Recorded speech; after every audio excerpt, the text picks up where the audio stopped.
പരിശുദ്ധ പരമദിവ്യകാരുണ്യത്തിന് എന്നേരവും ആരാധനയും സ്തുതിയും പുകഴ്ചയും ഉണ്ടായിരിക്കട്ടെ.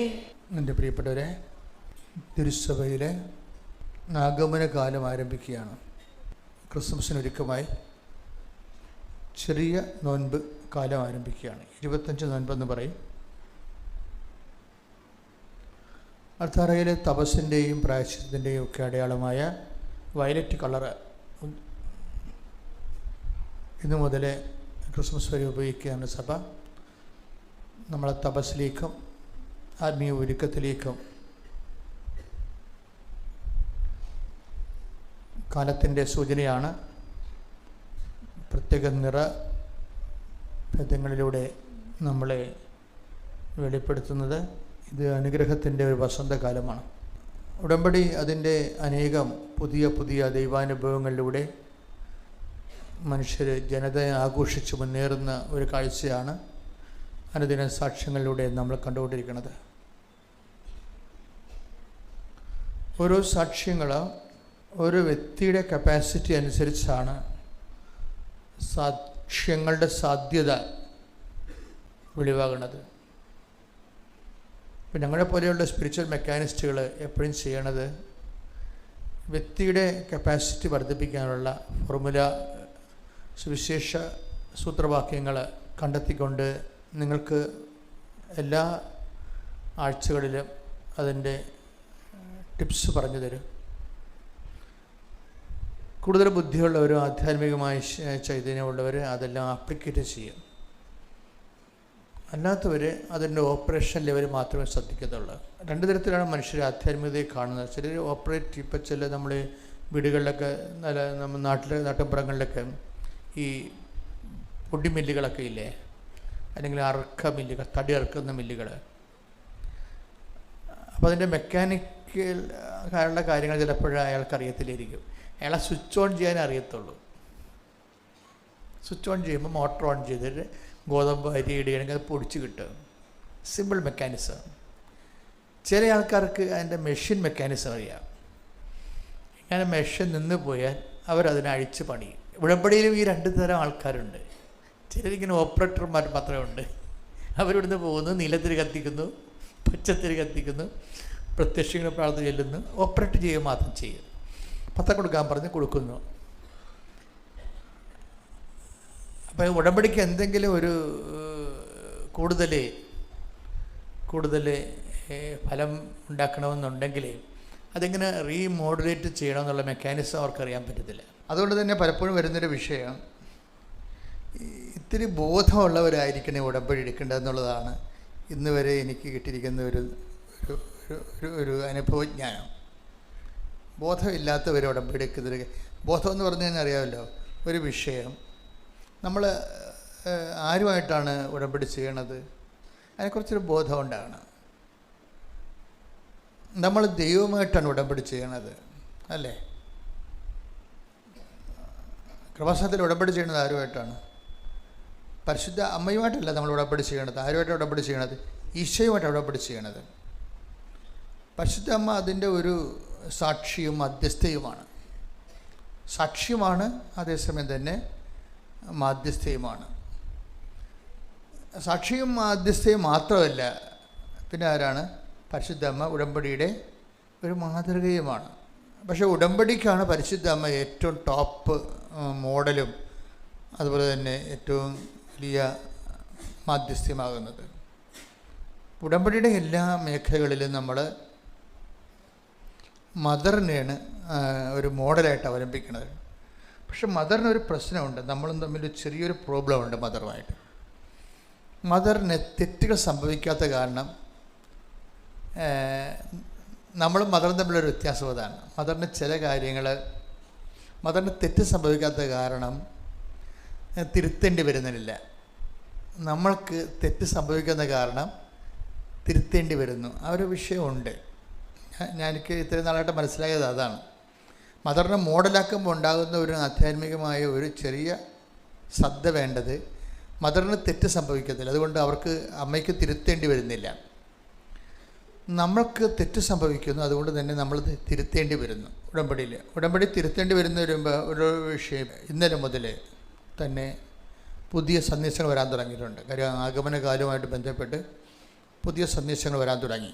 ഞാൻ ശ്രദ്ധിച്ചിട്ട് ഞാൻ ഇന്നലെ കുർബാനയ്ക്ക് കിട്ടിയ സന്ദേശങ്ങളെല്ലാം എൻ്റെ നോട്ട് ബുക്കെ കൊണ്ട് ഞാൻ എഴുതി 1.5 പേജോളം ഉണ്ട്. ഇന്നലെ തൊട്ട് സന്ദേശം വരാൻ തുടങ്ങി ആഗമന കാലത്തിൻ്റെ.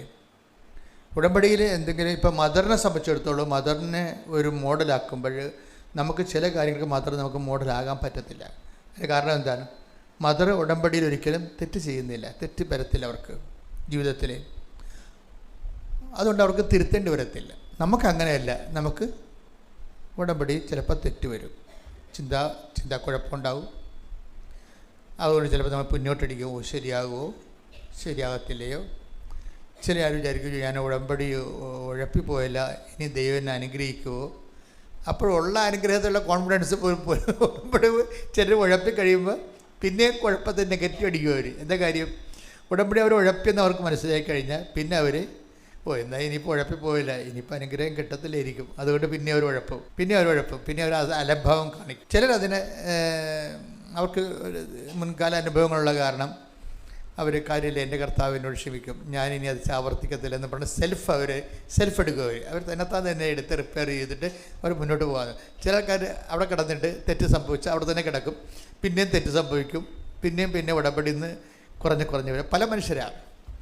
ഇപ്പോൾ എനിക്ക് ഇന്നലെ മെസ്സേജ് വന്നിരിക്കുന്നത് ഉടമ്പടി പശ്ചാത്താപവും നമ്മുടെ പശ്ചാത്താപവും തമ്മിൽ കുറച്ച് വ്യത്യാസമുണ്ടെന്നാണ് പറഞ്ഞു. നമ്മുടെ പശ്ചാത്താപം എന്ന് പറഞ്ഞാൽ നമ്മൾ സാധാരണ ആൾക്കാർ കുമ്പസാരിക്കുകയും കാത്തലിക്സ് കുമ്പസാരിക്കുകയും വൈദികൻ കൽപ്പിച്ച് നൽകുന്ന പ്രായശ്ചിത്തങ്ങൾ നമ്മൾ സ്വീകരിക്കുകയും ചെയ്യുമല്ലോ. പലപ്പോഴും വൈദികൻ കൽപ്പിച്ച് നൽകുന്നത് കാലികമായ ശിക്ഷയിൽ നിന്നുള്ള ഇളവിന് വേണ്ടി നമുക്കൊരു പ്രാർത്ഥനയായിരിക്കും പറഞ്ഞു തരണത്. പക്ഷേ ഉടമ്പടിയിലുള്ളൊരു പ്രശ്നം വെച്ച് കഴിഞ്ഞാൽ ഉടമ്പടിയിൽ ഒരു പ്രായശ്ചിത്തം പ്രാർത്ഥന കൊണ്ട് ശരിയാകത്തില്ല. അതാണ് ഇന്നലെ മുതൽ ഈശോ പറയാൻ തുടങ്ങിയത്. ഉടമ്പടി എടുത്തവർ കുമ്പസാരിച്ച് കഴിഞ്ഞാൽ, അല്ലെങ്കിൽ ഇപ്പോൾ കത്തോലിക്കരല്ല എന്ന് വിചാരിച്ചു, അല്ലെങ്കിൽ ക്രിസ്ത്യൻസ് അല്ലെന്ന് തന്നെ വിചാരിച്ചു, അപ്പോൾ അവർ നിങ്ങൾക്ക് ഉടമ്പടി തെറ്റിപ്പോയാൽ നിങ്ങൾക്ക് ഒരു സോറി പറഞ്ഞത് കൊണ്ടോ അതിന് പകരം ഒരു പ്രാർത്ഥന ചൊല്ലിയത് കൊണ്ടോ ടാലിയാകത്തില്ല. എന്താ കാര്യം? ഉടമ്പടി വന്നിരിക്കുന്ന പശ്ചാത്താപം വന്നിരിക്കുന്ന എവിടെ? ഉടമ്പടി വന്നിരിക്കുന്ന തെറ്റെവിടെ വരണത്? ഉടമ്പടി ശരി എന്താണെന്ന് നോക്കിയിട്ടില്ല എൻ്റെ തെറ്റ് മനസ്സിലാകണത്. ഉടമ്പടി ശരി എന്താണ്? അവൻ പറയണത് പോലെ ചെയ്യുകയാണ്. അവൻ പറയണത് പോലെ ചെയ്യുന്നതാണ് അതിൻ്റെ ശരി. അതിൻ്റെ തെറ്റെന്താ? അവൻ പറയണത് പോലെ ചെയ്യാത്തതാണ് തെറ്റ്. പിന്നെ അതിൻ്റെ പ്രായശ്ചിത്തം എന്താ? എന്തെങ്കിലും പ്രാർത്ഥന ചെല്ലാൻ പറ്റത്തില്ല.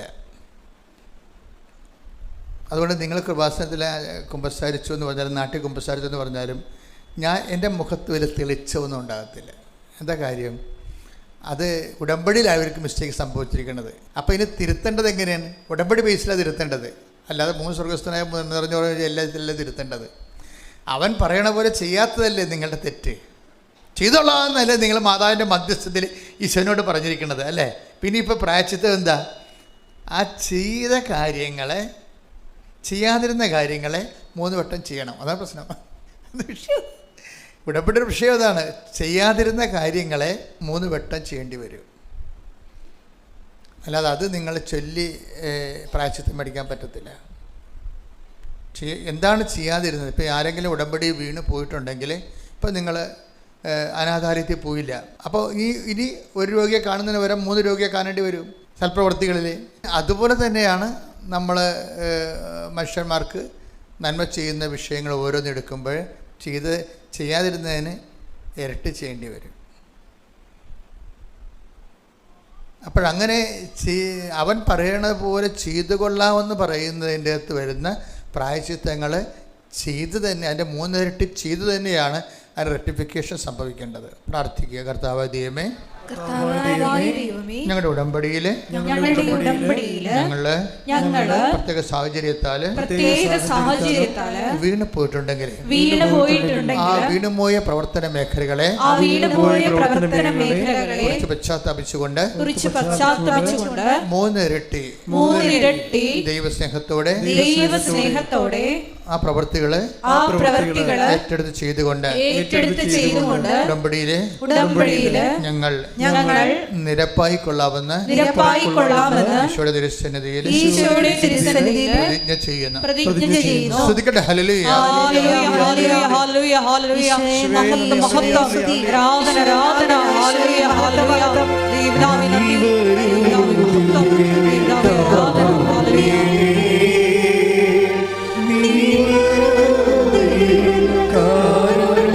ശക്തി പാടണം. ദൈവസ്നേഹത്തോടെ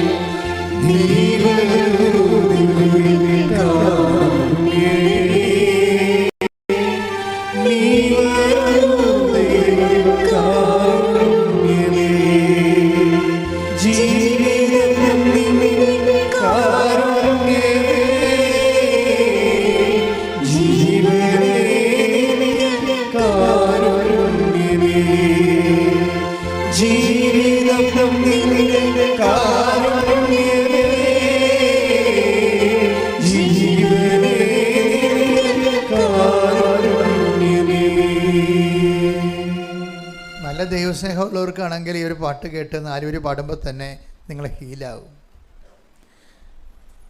പ്രാർത്ഥനയുടെ ഒരു വിഷയം നിങ്ങളെപ്പോഴും എൻ്റെ മക്കളെപ്പോഴും ശ്രദ്ധിക്കേണ്ടത് ഈ അനുതാപത്തിൻ്റെയും പ്രായശ്ചിത്തത്തിൻ്റെയും ഒക്കെ മേഖലകളെക്കുറിച്ച് പറയുമ്പോൾ നിങ്ങളത് സാങ്കേതികമായിട്ട് എടുക്കരുത്. നമ്മൾ എക്സർസൈസ് ചെയ്ത് സ്കൂളിലെ നമ്മൾ ഒരു കെട്ടെടുത്ത പരീക്ഷ. അപ്പോൾ കെട്ടെടുത്ത പരീക്ഷയ്ക്ക് നമ്മൾ ഓറൽ എക്സാം, അതിനാണ് പണ്ടത്തെ. ഇപ്പോൾ നിങ്ങൾ ഓറൽ എക്സാം എന്നല്ലേ പറയണത്, പണ്ടത്തെ കെട്ടെടുത്താണ് സാധനം. അപ്പോൾ നിങ്ങൾ കെട്ടെടുത്ത പരീക്ഷയ്ക്ക് നിങ്ങൾ തോറ്റെന്ന് വിചാരിച്ചോ. അപ്പോൾ എന്താ പിന്നെ വരാൻ പോകണം? നമുക്ക് ഇമ്പോസിഷൻ വരും അല്ലേ? പണ്ടത്തെ ഇമ്പോസിഷൻ ഇപ്പോഴും ഉണ്ടായി. ഇമ്പോസിഷൻ വരുമ്പോൾ എന്താണ്? നിങ്ങൾ 100 പ്രാവശ്യം എഴുതാൻ പറയും ആ ആൻസർ. 3 പ്രാവശ്യമല്ല, ഇമ്പോസിഷൻ 100 പ്രാവശ്യം എഴുതി 50 പ്രാവശ്യം എഴുതാൻ പറയും. ഇപ്പം നേരത്തെ അച്ഛൻ എന്താ നിങ്ങളോട് പറഞ്ഞത്? ഉടമ്പടിയിലൊരു സംഭവം വീണ് പോയി കഴിഞ്ഞാൽ അതിൻ്റെ പ്രായശ്ചിത്തമായിട്ട് അത് 3 പ്രാവശ്യം നമ്മൾ ചെയ്യണമെന്ന് പറഞ്ഞില്ലേ? ഇപ്പം ചെയ്യുമ്പോൾ ഒരു പ്രോബ്ലം ഉണ്ട് അവിടെ. നമ്മൾ ഈ ഇമ്പോസിഷൻ ചെയ്യണ പോലെ അതൊരു പ്രായശ്ചിത്തമായിട്ട് പറഞ്ഞത് സ്കൂളിലെ ഇമ്പോസിഷൻ പോലെ വരരുത്. മനസ്സിലായില്ലേ? ഇപ്പം നിങ്ങൾ പത്രം കൊടുത്തില്ല എന്നാൽ ഞാൻ 3 കെട്ട് പത്രം മേടിച്ച് 30 പേർക്ക് കൊടുത്തോളാം എന്ന് പറഞ്ഞു കഴിഞ്ഞാൽ ഇമ്പോസിഷൻ എടുക്കണ പോലെ വരരുത്. ഉടമ്പടിയുടെ ഇമ്പോസിഷൻ അല്ലത്. അതായത് ഇപ്പം ഞാൻ നിങ്ങളോട് എന്താ പറഞ്ഞത്? എൻ്റെ മക്കളെ, ഈ ഒരു പാട്ട് ജയേഷ്പദർ ഒന്നൊരു പഠിക്കാതെ ശ്രദ്ധിക്കട്ടെ. ഹല്ലേലൂയ.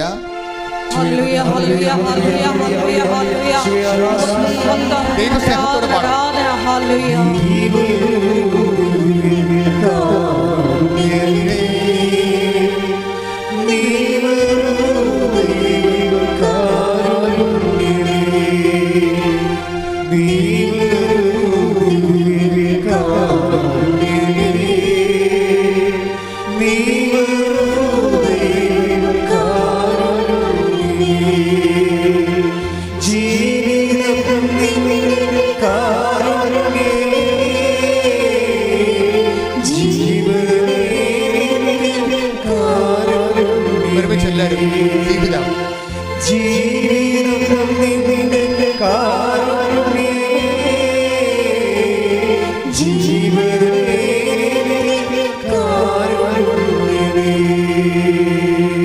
ഇത് ഓരോരുത്തർ പറയുമ്പോൾ ഓരോ മീറ്ററിലാണ് പാടുന്നത്. ഓരോരുത്തർ പാടുമ്പോൾ ഓരോ അളവിലാണ് പാടുന്നത്. എന്നുവെച്ചാൽ സംഗീതത്തിൻ്റെ അളവല്ല, ദൈവസ്നേഹത്തിൻ്റെ അളവ് വ്യത്യാസം. അതാണ് വിഷയം. പ്രാർത്ഥനയും അങ്ങനെ തന്നെയാണ് വരണത്. ഇപ്പോൾ ഒരാൾ പ്രാർത്ഥിക്കുന്ന ദൈവസ്നേഹത്തിൻ്റെ മീറ്ററിലല്ലായിരിക്കും അടുത്ത ആൾ പ്രാർത്ഥിക്കുന്ന. വ്യത്യാസമുണ്ട്. ഇപ്പോൾ ഉടമ്പടി വരുമ്പോൾ നമുക്ക് എപ്പോഴും വിഷയമുണ്ട് ഗ്യാരണ്ടീഡ്. എന്താണ് ഉടമ്പടിയുടെ ഫസ്റ്റ് ഗ്യാരണ്ടി? എന്താണ്? I will come with you wherever you go. അതാണ് ഫസ്റ്റ് ഗ്യാരണ്ടി. ഇനി നീ ഒറ്റക്കല്ലെന്നാണ് പറയണ ഉടമ്പടി അല്ലേ? ഉടമ്പടിയുടെ ഫസ്റ്റ് ഗ്യാരണ്ടി എന്താണ്? I will come with you. നീ എന്നോട് ഉടമ്പടിയാണ്. ഇനി എന്താണ്? ഇനി എൻ്റെ ദൈവത്തിൻ്റെ I will come with you wherever you go. നീ എവിടെ പോയാലും നിൻ്റെ കൂടെ ഇണയായി തുണയായി ഞാൻ ഉണ്ടാകും. അതായത് വിഷയം എന്ന് വെച്ച് കഴിഞ്ഞാൽ ഇതിനെക്കുറിച്ച് നമ്മൾ ധ്യാനിക്കണമെങ്കിൽ നമ്മൾ ഞെട്ടിപ്പോകും. ഇപ്പം ഞാൻ തന്നെ ഈ രാവിലെ ഇങ്ങോട്ട് എൻ്റെ മുറിയിൽ മിക്കവാറും തന്നെ ഞാൻ ഈശോയുമായിട്ട് പലപ്പോഴും സംസാരിച്ചുകൊണ്ടിരിക്കും. പല കാര്യങ്ങൾ, എല്ലാ കാര്യങ്ങളും, എവരിത്തിങ്, നിസ്സാര മൈന്യൂട്ട് കാര്യങ്ങൾ പോലും ഞാൻ പോകുന്ന വഴികളിലും കണ്ടുമുട്ടുന്ന വ്യക്തികളെയും തിരിച്ചു വരുമ്പോഴും അവരെക്കുറിച്ചുള്ള റെഫറൻസും എനിക്ക് തോന്നിയതൊക്കെ ഞാൻ ഈശോയോട് പറയും. അപ്പോൾ അത് എന്തായാലും ഒരു ഇൻട്രാക്ഷനാണത്. നമ്മൾ ദൈവമായിട്ട് ഒരു ഉടമ്പടി ജീവിതമാണ്. അപ്പം നമ്മുടെ മുറികളിലെല്ലാം ഈശോ ഉണ്ടാവും, എപ്പോഴും ഈശോയും അമ്മയും ഉണ്ടാവും. അപ്പം നമ്മളെ സംബന്ധിച്ചിടത്തോളം ആ ഒരു ബോധം നമുക്കുണ്ടാകണം. ഉടമ്പടി പ്രകാരം ദൈവം ഈശോ നമ്മൾ പറഞ്ഞിട്ടുള്ളതാണ്, നീ പോകുന്നിടത്തെല്ലാം എന്നാണ് പറഞ്ഞത്. മനസ്സിലായില്ലേ? നീ പോകുന്നിടത്തെല്ലാം ഭയങ്കര വാക്കാണതേ. നീ പോകുന്നിടത്തെല്ലാം എവിടെ പോയാലും ഞാൻ നിൻ്റെ കൂടെ ഉണ്ടാകും. അങ്ങനെ ആർക്കും ഗ്യാരണ്ടി ചെയ്യാം? നമ്മുടെ മക്കളോ ഭർത്താവോ ഭാര്യയോ, നോബഡി ക്യാൻ ഗ്യാരണ്ടി. ദൈവത്തിന് മാത്രമേ അങ്ങനെ ഗ്യാരണ്ടി ചെയ്യാൻ പറ്റത്തുള്ളൂ. വെള്ളത്തിനടിയിൽ പോയാലും അവിടെ ഉണ്ടാകും ദൈവം. അത് നമ്മുടെ ഉടമ്പടിയിലൂടെ, ഉടമ്പടി ചെയ്ത് കഴിയുമ്പോൾ തന്നെ നമുക്കൊരു ബോധം ഉണ്ടാകണം, ഇനി ഞാൻ ഒറ്റക്കല്ല, കർത്താവ് എൻ്റെ കൂടെയുണ്ട്. ഈശോ എപ്പോഴും അപ്പോസ്തലന്മാരോട് പറയുന്ന വാക്കാണ്, എന്താണ്? Fear not. ഈശോ പറഞ്ഞത് തന്നെയല്ല, അമ്മയുടെ അടുത്ത് ആദ്യം വന്ന് മാലാഖ പറഞ്ഞത് എന്താണ്? ഫിയർ നോട്ട്, മറിയമേ ഭയപ്പെടേണ്ട, അല്ലേ? ഭയപ്പെടേണ്ട. ഉടമ്പടിയുടെ ആദ്യത്തെ വാക്കതാണ്. നമ്മൾ ദൈവമായിട്ട് ഉടമ്പടിയിലായിക്കഴിഞ്ഞാൽ നമുക്ക് കിട്ടുന്ന ആദ്യത്തെ ഇൻസെൻറ്റീവ് എന്താണ്? ഫിയർ നോട്ട് എന്നാണ്, ഭയപ്പെടേണ്ടെന്ന്. നീ ജോലിയെക്കുറിച്ച് ഭയപ്പെടേണ്ട. കഴിഞ്ഞ ദിവസങ്ങളിലേ രസമുണ്ട്, ഇമ്മാനുവൽ എഫ് എന്നും പറഞ്ഞൊരു മകൻ സാക്ഷ്യം പറഞ്ഞു. ഇമ്മാനുവൽ എഫ് 3 കൊല്ലമായിട്ട് നിരീശ്വരവാദിയായിട്ട് ജീവിക്കുന്ന ആളാണ്. നിരീശ്വരവാദികൾക്കുണ്ടാകുന്ന ചെറിയൊരു പ്രോബ്ലം വെച്ച് കഴിഞ്ഞാൽ അവർ ഈ നിരീശ്വരവാദത്തിലേക്ക് വന്ന് ഈ രോഗം അവർ പടർത്താൻ നോക്കും. ഈ കുലസ് കൊതുകിനെ പോലെയുള്ള പരിപാടിയാണ്. അവർക്കുണ്ടാകുന്ന ചിക്കൻ ഗുനിയ മറ്റുള്ളവരെയും പോയി കുത്തുവെച്ച് നിരീശ്വരവാദം അവർ പടർത്തിക്കൊണ്ടേയിരിക്കും. ഇത് കാരണം വരാൻ പോകുന്ന പ്രശ്നം, ഇവർ ഈശ്വരവിശ്വാസത്തിലേക്ക് തിരിച്ചു വരുന്നു കഴിഞ്ഞാൽ ഇവർക്ക് പിന്നീട് ഉണ്ടാകുന്ന ഇവർ വർക്ക് എത്ര ചെയ്താലും ബാക്കി എല്ലാ വർക്കുകളും നമുക്ക് പശ്ചാത്താപം വന്നു കഴിഞ്ഞാൽ നമുക്ക് വർക്ക് ചെയ്ത് വിജയിപ്പിക്കാൻ പറ്റും.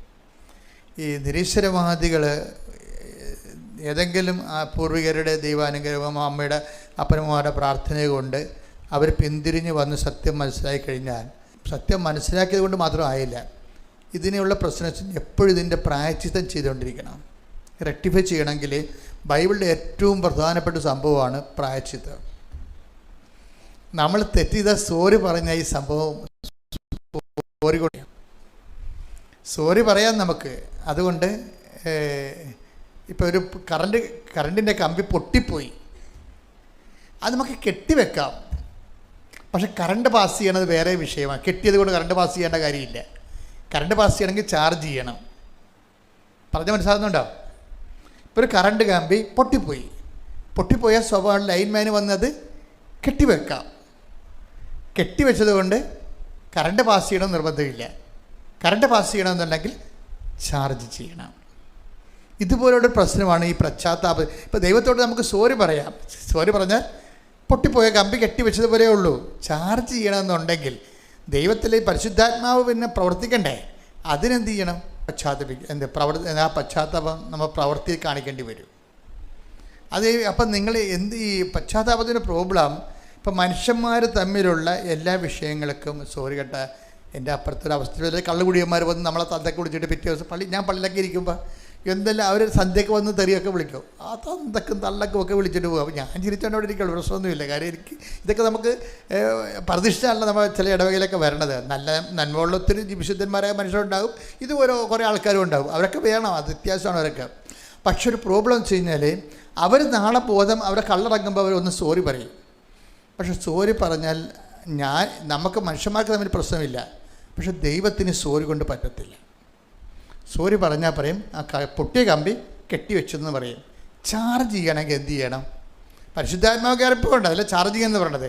ചാർജ് ചെയ്യണമെന്നുണ്ടെങ്കിൽ നമ്മളത് പ്രായശ്ചിത്തം ചെയ്യണം. അതിന് വേണ്ടി പ്രായശ്ചിത്തം, അതെന്തുമാത്രം ഇരട്ടി പ്രായശ്ചിത്തം ചെയ്യാൻ പറ്റും നമ്മൾ ചെയ്ത് തെറ്റിന്. അതുകൊണ്ടാണ് പശ്ചാത്താപത്തിൻ്റെ കൂടെ പോകുന്ന സംഭവമാണ് പ്രായശ്ചിത്തം. ഇപ്പോൾ ഈ ഇമ്മാനുവൽ എഫ് എന്ന് പറയുന്ന ആൾ പറയണത്, ഞാൻ 3 കൊല്ലം നിരീശ്വരവാദിയായിരുന്നു. അപ്പോൾ എൻ്റെ എല്ലാ ബിസിനസ്സും തകർന്ന്, എന്നെ നാട്ടിൽ ചെയ്തതും തെറ്റിപ്പോയി, എനിക്ക് ഇവിടുന്ന് കരകയറാനും പറ്റണില്ല. ഞാൻ അങ്ങനെ നിൽക്കുകയാണ്.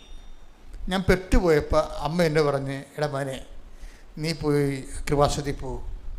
ഇപ്പം ഇന്നിപ്പോൾ എല്ലാ മനുഷ്യർക്കും കേരളത്തിൽ മൊത്തം മലയാള ഭാഷ അറിയാവുന്നവർക്ക് പ്രത്യേകിച്ച് എന്തെങ്കിലും വന്നാൽ അവരെങ്ങനെ പിടിച്ചു നിന്നാലും അവസാന കൈക്ക് അവർ പറയും കൃപാസനത്തിൽ പോയാന്ന് ചോദിക്കും ആൾക്കാർ.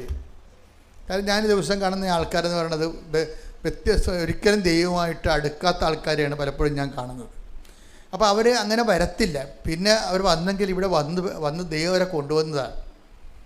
അപ്പം അങ്ങനെ വരുമ്പോഴേക്ക് ഞാനത് സ്പെഷ്യൽ ഇൻട്രസ്റ്റ് എടുക്കും. എന്താ കാര്യം വെച്ചാൽ അവർ ഇനിയും പോയാൽ പിന്നെ ഒരിക്കലും ദൈവത്തിന് അവരെ കിട്ടത്തില്ല. അതുകൊണ്ട് ഞാൻ ആ വിഷയം മാതാവിനോടും ഈശോയോടൊക്കെ മാറിയൊക്കെ പറഞ്ഞിട്ട് ആ വിഷയം ഗ്യാരണ്ടി ചെയ്യും. കാര്യം ഇവൻ രക്ഷപ്പെടണം ഇതുകൊണ്ട്. പക്ഷെ ഒരു പ്രശ്നം തന്നെ ആ ഒരു വിഷയത്തിൽ നിന്ന് അവൻ നമുക്ക് രക്ഷപ്പെടുത്താൻ പറ്റും. പിന്നെ കണ്ടിന്യൂസ് ചാർജിങ് എന്ന് പറയണത് നമുക്ക് പറ്റത്തില്ല. എന്താ കാര്യം? അത് അവർ തന്നെ ഒരിക്കലും ദൈവ അനുഗ്രഹം കിട്ടിക്കഴിഞ്ഞാൽ പിന്നെ എന്ത് ചെയ്യണം? അത് മാറാതെ കഴിഞ്ഞ കാലങ്ങളിൽ ദൈവത്തിൽ നിന്ന് അകന്നു പോയതിനൊക്കെ പരിഹാരം ചെയ്തുകൊണ്ട് ചാർജ് ചെയ്തെടുക്കാൻ നോക്കണം. ചാർജ് ചെയ്തെടുക്കാൻ കഴിഞ്ഞ കാലങ്ങളിൽ ഇപ്പോൾ ഇമ്മാനുവലിനെ സംബന്ധിച്ചോളം ഇമ്മാനുവൽ ഒന്ന് ഉടമ്പടി എടുക്കാൻ പോയി. ഈ നിരീശ്വരവാദന്മാർക്കുള്ള കുഴപ്പമെന്ന് വെച്ച് കഴിഞ്ഞാൽ അവർക്ക് ഏറ്റവും കൂടുതൽ പ്രയാസമാണ്. കാര്യം അവർ മാക്സിമം ആൾക്കാരോട് തങ്ങളുടെ നിരീശ്വരവാദം പ്രചരിപ്പിച്ച് കാണും, നാട്ടിലും വീട്ടിലുമൊക്കെ ബന്ധുക്കളോടും. അത് കാരണം ഏറ്റവും വലിയ പ്രശ്നം നാട്ടുകാരും വീട്ടുകാരും തന്നെ ആയിരിക്കും. അപ്പോൾ അവർ നിൽക്കണ കാരണം ഇനി ഇവൻ ഈശ്വര വിശ്വാസത്തിലേക്ക് വന്നാലും അവനത് നാട്ടുകാരുടെ മുമ്പിൽ ചമ്മന ചളിപ്പുണ്ടാക്കാൻ നിൽക്കത്തില്ല, പറയത്തില്ല. ഈശ്വര വിശ്വാസത്തിലേക്ക് വന്ന കാര്യം പറയത്തില്ല. നാട്ടിൽ കുർബാനക്ക് പോകാതെ വേറെ എവിടെയെങ്കിലുമൊക്കെ കുർബാനക്ക് പോകും. നാട്ടുകാർ ചോദിക്കത്തില്ലേ, നീ ഈശ്വരവാദികൾ നടന്നിട്ട് ഇപ്പം ഈശ്വര വിശ്വാസി ആയില്ലേ എന്ന് ചോദിക്കണ കാരണം ആൾക്കാർക്ക് ചൂണ്ട പോലെയാണ്. ചില മീൻ ഉടക്കി കഴിഞ്ഞാൽ പിടിച്ചു കഴിഞ്ഞാൽ പിന്നെ എന്തുകൊണ്ടാണ് അത് രക്ഷപ്പെട്ടു പോകാത്തതിന് കാരണം അതിൻ്റെ കുടുക്ക്. നിരീശ്വരവാദത്തിനൊരു പ്രശ്നത്തിൽ അത് നമുക്ക് ഒരു പാപിക്ക് രക്ഷപ്പെടാൻ എളുപ്പം, പക്ഷെ നിരീശ്വരവാദിക്ക് പാടാൻ അവൻ കുടുക്കിൽ കിടക്കുകയാണ്. ഭയങ്കര, അതായത് എപ്പോഴും നമ്മുടെ ഈശ്വര വിശ്വാസത്തിൽ കുഞ്ഞുങ്ങളെ വളർത്തണമെന്ന് പറഞ്ഞത് വലിയ ദൈവാനുഗ്രഹമാണത്. നിങ്ങളുടെ മക്കൾക്ക് വേറെ എന്ത് തെറ്റുണ്ടെങ്കിലും നിങ്ങൾക്ക് തിരുത്താം. പക്ഷേ നിരീശ്വരവാദത്തിൽ വീണ് പോയാൽ ഉള്ള പ്രശ്നം അവനെ കുടുക്കിൽ കിടക്കുകയാണ്. അവൻ മറ്റുള്ളവരോടെല്ലാം അത് കെട്ടിപ്പൊഴിച്ചിട്ടുണ്ട് നിരീശ്വരവാദം. അത് കാരണം അവരുടെ മുമ്പിലൊക്കെ ഇനി താഴാൻ പറ്റത്തില്ല. അവൻ അതുകൊണ്ട് നിരീശ്വരവാദിയായിട്ട് തന്നെ നിന്ന് മരിച്ചു പോകും. എന്തൊരു ഗതികേടാണെന്നറിയാമോ? ഭയങ്കര ഗതികേടാണ്. പക്ഷെ ചിലർക്ക് ഈ വീട്ടുകാരുടെ അമ്മയും അപ്പനും ഒക്കെ ജീവിച്ചിരിക്കുന്നത് തന്നെ വലിയൊരു അനുഗ്രഹമാണ്. കാര്യത്തിൽ നമ്മൾക്ക് ഉത്തരവാദിത്വത്തോടെ പ്രാർത്ഥിക്കാനുള്ള ആൾക്കാരാണ് ഈ അമ്മ, അപ്പൻ, ഭാര്യ ഭയങ്കര സംഭവമാണ്. പല ഭർത്താക്കന്മാരും ജീവിച്ചിരിക്കുന്നത് തന്നെ ഭാര്യമാരുടെ പ്രാർത്ഥന കൊണ്ടാണ്. ശരിക്കും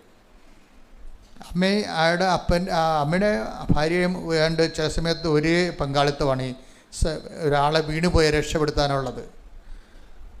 അപ്പം അതുകൊണ്ട് തന്നെ അവർ ജീവിച്ചിരിക്കുമ്പോൾ നിങ്ങളെപ്പോഴും മനുഷ്യർ അവരിൽ നിന്ന് കിട്ടുന്ന ജോലിയോ അല്ലെങ്കിൽ അവരിൽ നിന്ന് കിട്ടുന്ന പണമൊക്കെയാണ് ആൾക്കാർ പ്രാധാന്യം കൊടുക്കുന്നത്. ശരിക്കും അതല്ല. നമ്മുടെ വിശ്വാസത്തിൽ നമ്മളെ വിശുദ്ധിയിൽ നിലനിർത്താൻ വേണ്ടി നമുക്ക് വേണ്ടി ഫസ്റ്റ് ഹാൻഡായിട്ട് പ്രാർത്ഥിക്കുന്ന ആൾക്കാരാണ് ഭർത്താവ്, ഭാര്യ, അമ്മ എന്നൊക്കെ പറയണത്. അപ്പം അതിനൊക്കെ നമ്മൾ ദൈവത്തോട് നന്ദി പറയണം. അവർക്ക് വല്ലതും ചത്തൊടുങ്ങി കിടന്നിട്ട് അല്ലെങ്കിൽ അവർക്ക് തളർന്ന് കിടന്നിട്ട് കിടന്നിട്ട് കരഞ്ഞു കൂപ്പി നിലവിളിക്കണമല്ല. ഭാര്യയും ഭർത്താവൊക്കെ ജീവിച്ചിരിക്കുമ്പോൾ അവരെ തന്നതിന് നമ്മൾ ദൈവത്തോട് നന്ദി പറയണം. മക്കളെ തന്നതിന് ഇപ്പം നമ്മൾ ഈ മക്കളെ കൊണ്ട് ചില ആൾക്കാർക്ക് ഉപകാരമില്ലാത്ത എന്തുകൊണ്ടാണ്? ദൈവത്തിന് ഉപകാരമില്ലാത്തത് കൊണ്ടാണ്. നിങ്ങൾക്കൊരു കുഞ്ഞിനെ കിട്ടി, അതായത് നിങ്ങൾക്ക് 5 കുഞ്ഞുങ്ങളെ പറ്റുമെന്ന് വിചാരിച്ചോ? അപ്പം അങ്ങനെ അല്ലെങ്കിൽ 4 കുഞ്ഞുങ്ങളോ 3 കുഞ്ഞുങ്ങളെ കിട്ടി. നിങ്ങളെ ആ അമ്മമാർ എപ്പോഴും ദൈവതിരുസന്നിധിയിൽ ആരെല്ലാം മറന്നുപോയാലും നിങ്ങൾ മറക്കാതെ ദൈവത്തിന് നന്ദി പറയണം. കുഞ്ഞുങ്ങളെ സംരക്ഷിക്കാനുള്ള ഏറ്റവും നല്ല മാർഗം അവർ മയക്കുമരുന്നിന്, കഞ്ചാവിന്, അല്ലാത്ത തന്നെ അവിഹിതമായ കാര്യങ്ങളൊക്കെ പോകാതിരിക്കാനുള്ള ഏറ്റവും നല്ല പ്രൊട്ടക്ഷൻ എന്ന് പറയണത് അവരെ ഓർത്ത് നന്ദി പറയണതാണ് ദൈവത്തോട്. നിങ്ങൾ നന്ദിയല്ല പറയണത്. നിങ്ങൾ അവരുടെ മാർക്ക് കൂടണേ, അവർക്ക് റാങ്ക് കിട്ടണേ, അവരുടെ വിസ പാസ്സാകണേ, അങ്ങനെയാണ് നിങ്ങൾ ദൈവത്തോട് പറയണത്. ദൈവത്തിന് അതിൻ്റെ അകത്ത് വലിയ റോളൊന്നുമില്ല. എൻ്റെ മക്കളെ എപ്പോഴും നമ്മൾ പ്രാർത്ഥിക്കുമ്പോൾ അതിൻ്റെ അകത്ത് ദൈവത്തിൻ്റെ കണ്ടൻറ്റ് മാറ്റിവെച്ച് വേണം പ്രാർത്ഥിക്കാൻ. നിങ്ങൾ പ്രാർത്ഥിക്കുന്ന ഓരോ സബ്ജക്റ്റിലും ദൈവത്തിന് എന്തെങ്കിലും ഷെയർ ഉണ്ടാകണം. അച്ഛൻ പറഞ്ഞ മനസ്സിലാകണം. നിങ്ങൾ പ്രാർത്ഥിക്കുന്ന എല്ലാ വിഷയത്തിനും അതിനകത്ത് ദൈവത്തിൻ്റെ ഷെയർ ഗ്യാരണ്ടി ചെയ്യണം. ഇത് 100 നിങ്ങളുടെ കാര്യമാണ് ഗ്യാരണ്ടി ചെയ്യണത്. അതുകൊണ്ടാണ് പ്രാർത്ഥനയ്ക്ക് പലപ്പോഴും ഉത്തരം കിട്ടാതെ താമസിച്ച് പോണത്. നിങ്ങൾ ദൈവത്തിൻ്റെ ഷെയർ, ഇപ്പം നിങ്ങളുടെ മകൻ അവൻ വിശുദ്ധി ജീവിക്കാൻ, മകൾ വിശുദ്ധി ജീവിക്കാൻ എന്ത് ചെയ്യണം? അവരുടെ വിദ്യാഭ്യാസവും ആരോഗ്യമാണ് നിങ്ങൾ നോക്കുന്നത്. പക്ഷേ നോക്കേണ്ടത് ദൈവത്തിരുസന്നിധിയിൽ നിന്ന് അവൻ വിട്ടുപോകാതിരിക്കാൻ വേണ്ടി അവൻ ഓർത്തു. അപ്പം നിങ്ങൾ പ്രാർത്ഥിക്കണം, അത് നിങ്ങൾ യാചന പ്രാർത്ഥനയാണ് നടത്തുന്നത്. അതും പറ്റത്തില്ല. പറ്റത്തില്ല, അത്രയ്ക്കേറെ ഫ്രൂട്ട് വരുത്തിയല്ലത്. നിങ്ങൾ ചെയ്യേണ്ടത് ദൈവത്തോട് നമുക്ക് ആദ്യം ഉണ്ടാകുന്ന മൗലിക വികാരം നന്ദിയാണ്. ഭർത്താവിനെ തന്നതിന് നന്ദി. ഇപ്പം നമുക്ക് നിങ്ങൾ മറ്റ് ഭർത്താക്കന്മാരെ കമ്പയർ ചെയ്യുന്നത് കൊണ്ടാണ് നിങ്ങളുടെ ഭർത്താക്കന്മാരെ നിങ്ങൾ ഇടിച്ച് കാണുന്നത്. മനസ്സിലായോ? ഇപ്പോൾ ചേച്ചിയുടെ ഭർത്താവ് അല്ലെങ്കിൽ അനിയത്തിയുടെ ഭർത്താവ് എന്നൊക്കെ പറഞ്ഞുകൊണ്ട് നിങ്ങൾ ഈ ബൊമ്മകളെ ഇങ്ങനെ കണ്ടിട്ട് നിങ്ങളുടെ ഭർത്താവിനെ ഇവാലുവേറ്റ് ചെയ്യും. അത് പൊട്ടിപ്പെണ്ണുങ്ങളുടെ മെയിൻ അസുഖമാണത് ശരിക്കും പറഞ്ഞാൽ. അങ്ങനെ ചെയ്തൊരിക്കലും ഈ സന്തുഷ്ടി എന്നും പറഞ്ഞൊരു സംഭവമുണ്ട്, കൃപയുമായി ബന്ധപ്പെട്ട് പോണതാണ്. കല്യാണം കഴിച്ച ആൾക്കാർ ഇപ്പോൾ എൻ്റെ പൗരോഹിത്യത്തിൽ എനിക്കുള്ളത് എന്താണ്? സന്തുഷ്ടിയാണ്. 40-ാം കൊല്ലത്തിലേക്ക് പ്രവേശിക്കുകയാണ്, സന്തുഷ്ടിയാണ്. എന്നാൽ ആവശ്യത്തിന് പല രോഗങ്ങളുണ്ട്, എന്നാലും ഞാൻ എൻ്റെ ജീവിതത്തിൽ ഏറ്റവും കൂടുതൽ സന്തോഷിക്കുന്നൊരു കാലഘട്ടമാണിത്. എൻ്റെ ഒരു 25 കൊല്ലം കഴിഞ്ഞപ്പോൾ തന്നെ 25 കൊല്ലത്തോളം നല്ല ശരിക്കും അത് ഇപ്പോൾ എല്ലാ വഴികളെക്കുറിച്ചെല്ലാം കർത്താവ് ഇപ്പോഴല്ലേ വ്യക്തത തന്നിരിക്കണം. പണ്ട് ഞാൻ പ്രവർത്തിച്ച് കൂട്ടുകയായിരുന്നു, ഒത്തിരിയേറെ രാത്രിയും പകരം പ്രവർത്തിച്ച് കൂട്ടുകയായിരുന്നു. ഇപ്പോഴെന്ന് വെച്ച് കഴിഞ്ഞാൽ എന്താണ് ഇൻവെസ്റ്റ് ചെയ്യേണ്ടത്, എവിടെയാണ് പ്രവർത്തനം ഇൻവെസ്റ്റ് ചെയ്യേണ്ടതിനെക്കുറിച്ച് എനിക്ക് വ്യക്തത കിട്ടിയിരിക്കുന്നൊരു കാലമാണ്. അതുകൊണ്ട് ആത്മാക്കൾ വീണ്ടെടുക്കുന്നു, സുവിശേഷം പ്രചരിക്കപ്പെടുന്നു, ജനങ്ങൾ സുവിശേഷ സാക്ഷികളാകുന്നു. ഇപ്പം നമുക്കറിയാം വളരെ കറക്റ്റ് ഇൻവെസ്റ്റ്മെൻറ്റാണ് ഇപ്പം നടക്കുന്നത്. അതുകൊണ്ട് സന്തുഷ്ടിയാണ്. തന്നെ ആധ്യാത്മിക ജീവിതത്തിലെ സന്തുഷ്ടി എന്ന് പറയണത്, അതായത് നിങ്ങൾ കൃപയെന്ന് പറയണില്ലേ, ഇപ്പം കർത്താവ് പറഞ്ഞില്ലേ, അതിനുള്ള കൃപ ലഭിക്കാതെ ആർക്കും ഈ ഉപദേശം സ്വീകരിക്കുക. നമ്മളെ take the word of God. സ്തുതിക്കട്ടെ. ഹല്ലേലൂയ, ഹല്ലേലൂയ, ഹല്ലേലൂയ, ഹല്ലേലൂയ, ഹല്ലേലൂയ. യേശുവേ നന്ദി. ഹല്ലേലൂയ, ഹല്ലേലൂയ, ഹല്ലേലൂയ, ഹല്ലേലൂയ, ഹല്ലേലൂയ, ഹല്ലേലൂയ, ഹല്ലേലൂയ. യേശുവേ ആരാധന, ആരാധന.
മത്തായി 19:11.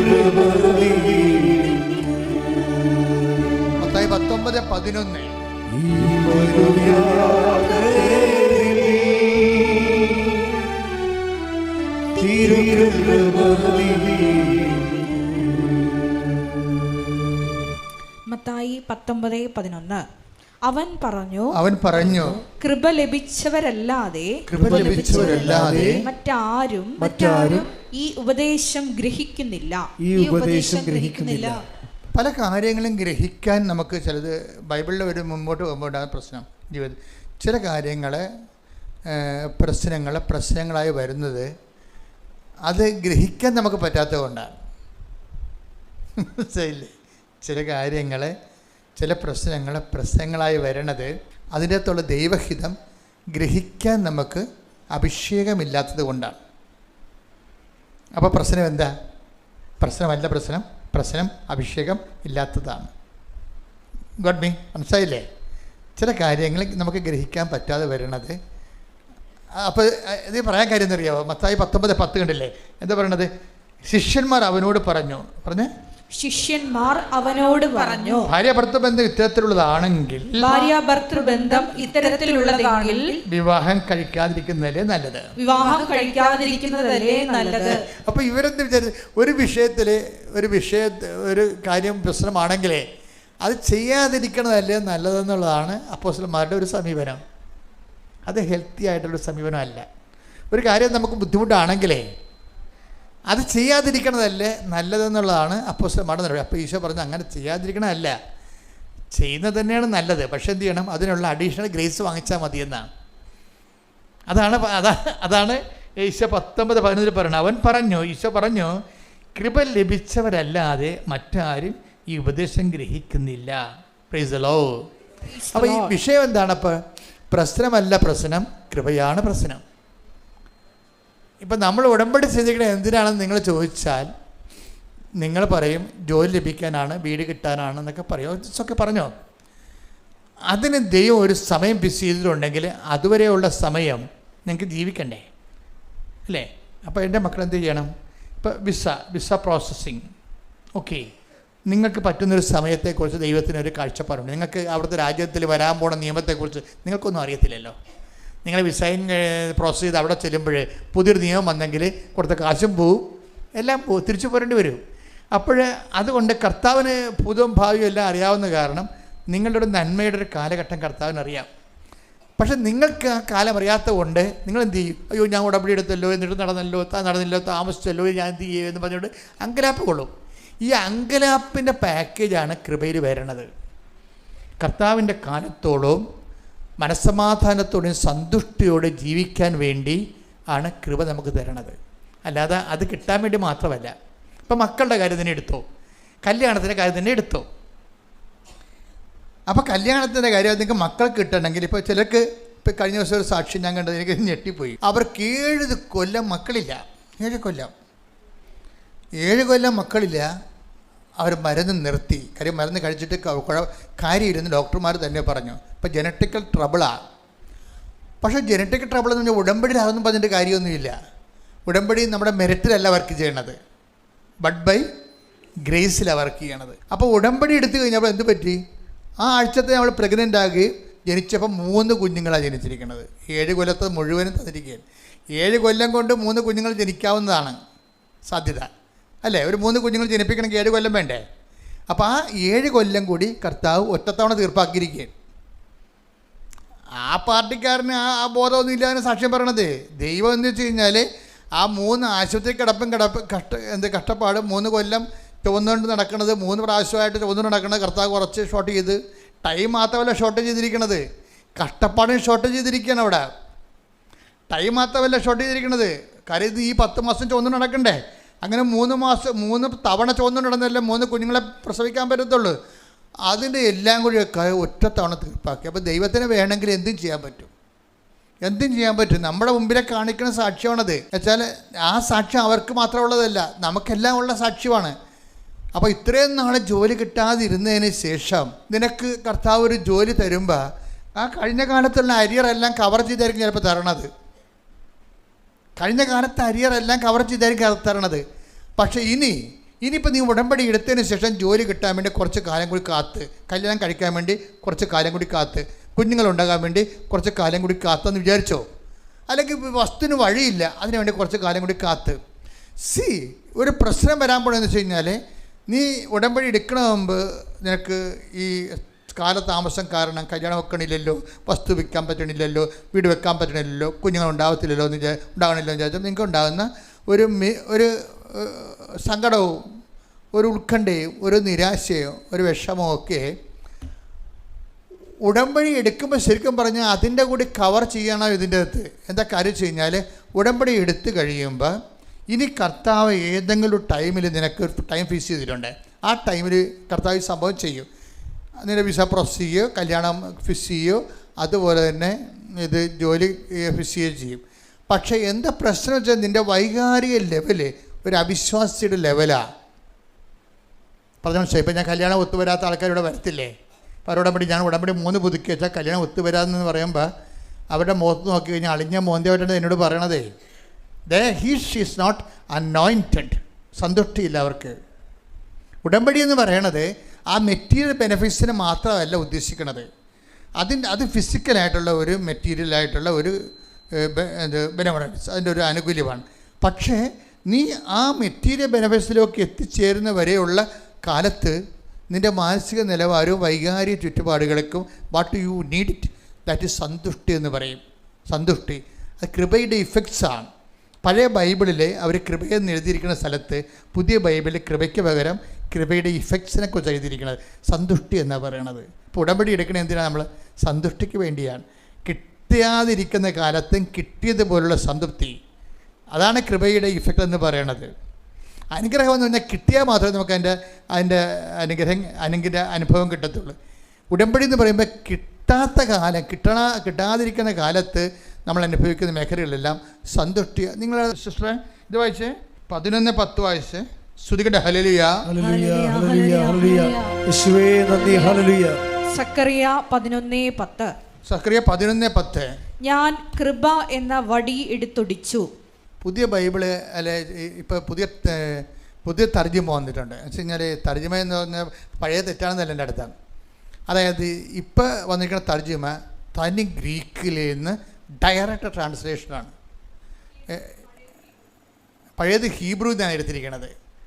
അപ്പോൾ അതുകൊണ്ട് കുറച്ചുകൂടി ആ മൂലാർത്ഥത്തോട് സാധർമ്യം ചെയ്ത് നിൽക്കുക. പണ്ട് നമ്മൾ കൃപയെന്ന് വായിച്ചപ്പോൾ കൃപയെന്ന് വായിച്ചു കേട്ടാ സിസ്റ്റർ ജോമൽ സിസ്റ്റർ, അത് വായിച്ചേ. ഞാൻ കൃപ എന്ന വടി എടുത്തൊടിച്ചു. ഞാൻ കൃപ എന്ന വടി എടുത്തൊടിച്ചു. അങ്ങനെ സകല ജനതകളുമായി ചെയ്ത എന്റെ ഉടമ്പടി ഞാൻ അസാധുവാക്കി. അപ്പൊ എന്റെ പുതിയ തർജ്ജിമ കിടക്കണം എന്താണെന്നറിയാവോ? ഞാൻ സന്തുഷ്ടി എന്ന വടിയെടുത്ത് ഒടിച്ചെന്നാണ് കിടക്കണത്. കാര്യം ഈ കൃപയുള്ള ആൾക്കാർക്ക് സന്തുഷ്ടി ഉണ്ടാവും. ഇവർക്ക് കൃപ കിട്ടിയില്ലെങ്കിൽ ഇവർക്ക് 3 മാസമായിട്ടും 3 വർഷം കടമ്പടി എടുത്തിട്ട് 3 പുതുക്കിയിട്ടും കല്യാണം ഒത്തില്ലെന്ന് അവർ പറയുമ്പോൾ അളിഞ്ഞ മോന്തയായിട്ടാണ് പറയണത്. അതിൻ്റെ അർത്ഥം എന്താ? സന്തുഷ്ടിയില്ല അവർക്ക്. സന്തുഷ്ടി എന്ന് പറയുന്നത് ബൈബിളിൽ അഭിഷേകം എന്ന് പറയും. അതിനെയാണ് നമ്മൾ ഈശോ പറഞ്ഞു കണ്ടില്ലേ? ഇപ്പം നേരത്തെ വായിച്ചത് ഞാൻ വായിച്ചത്, അതിനുള്ള കൃപ ലഭിച്ചവരല്ലാതെ ഉപദേശം സ്വീകരിക്കുന്നില്ല. ഉടമ്പടിയിൽ നമുക്ക് വരുന്ന വിഷയം കൃപയാണ്. കൃപയുടെ ഇഫക്റ്റ് എന്ന് പറയുന്നത് എന്താ? സന്തോഷമാണ്, സന്തുഷ്ടിയാണ്, തൃപ്തിയാണ്. തൃപ്തി. അപ്പോൾ എപ്പോഴും വിഷയം നോക്കിയാൽ നിങ്ങൾ ജോലി ലഭിക്കുന്നവരെ, രോഗം സുഖമാകുന്നത് വരെ, പറമ്പ് വിൽക്കുന്നത് വരെ, വിസ പ്രോസസ് ചെയ്യുന്നത് വരെ, PR കിട്ടുന്നത് വരെ നിങ്ങൾക്ക് ഇപ്പോഴും ആശങ്കയും അസന്തുഷ്ടിയും ഉണ്ടെങ്കിൽ you are not in grace. മനസ്സിലായോ? നിങ്ങൾ കൃപയിലല്ല ശരിക്കും പറഞ്ഞാൽ. അതുകൊണ്ട് ഉടമ്പടിക്കാർ എപ്പോഴും അപ്പം നിങ്ങൾ പഴയ നൊവേന ക്രിസ്ത്യാനികളെ പോലെ തന്നെയാണ്. നാട്ടു ക്രിസ്ത്യാനിയെ പോലെ തന്നെ. നാട്ടു ക്രിസ്ത്യാനിക്ക് അനുഗ്രഹമില്ല, അവരെക്കുറിച്ച് കൃപയെക്കുറിച്ച് വലിയ ഐഡിയ ഒന്നുമില്ല. നാട്ടു ക്രിസ്ത്യാനിക്ക് എപ്പോഴും ഉള്ളത് അനുഗ്രഹത്തെക്കുറിച്ചും പ്രാർത്ഥന, അനുഗ്രഹം എന്നൊക്കെ അവർ പറയത്തുള്ളൂ. നമ്മളെ ഉടമ്പടി അതല്ല പ്രശ്നം. ഉടമ്പടി എന്ന് പറയുന്നത് എന്താണ്? കൃപയാണ്. കൃപയുടെ ഇഫക്റ്റ് എന്താണ്? സന്തുഷ്ടിയാണ്. അത് കിട്ടിയാലും കിട്ടിയില്ലെങ്കിലും കിട്ടിയതുപോലുള്ള സംതൃപ്തിയാണ്. കിട്ടിയില്ലെങ്കിലും കിട്ടിയതുപോലെയുള്ള സംതൃപ്തിയാണ്. ഇതിനൊരു ആന്തരിക അഭിഷേകം എന്ന് നമ്മൾ പൊതുവെ പറയും. പ്രാർത്ഥിക്കുക, കർത്താവായ ദൈവമേ, അനുഗ്രഹകാലം വരെ സക്കറിയ 11:10 പ്രാർത്ഥിക്കുന്നു. സന്തുഷ്ടിയോടെ ജീവിക്കുവാൻ ഞങ്ങൾക്ക് പ്രത്യേക അനുഗ്രഹം നൽകണമേ. ശ്രദ്ധിക്കട്ടെ. ഹല്ലേലൂയ, ഹല്ലേലൂയ, ഹല്ലേലൂയ,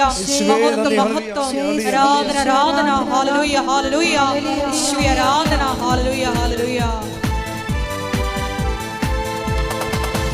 സന്തോഷം കൊണ്ടാടുന്നു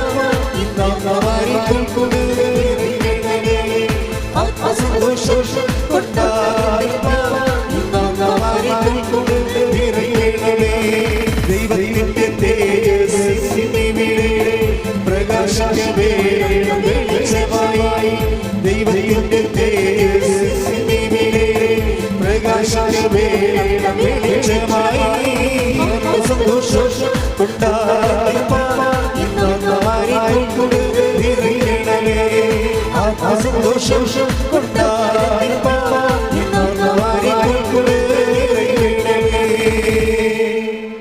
പരിശുദ്ധ പരമദിവ്യകാരുണ്യത്തിന് നേരവും ആരാധനയും സ്തുതിയും പുകഴ്ചയും ഉണ്ടായിരിക്കട്ടെ.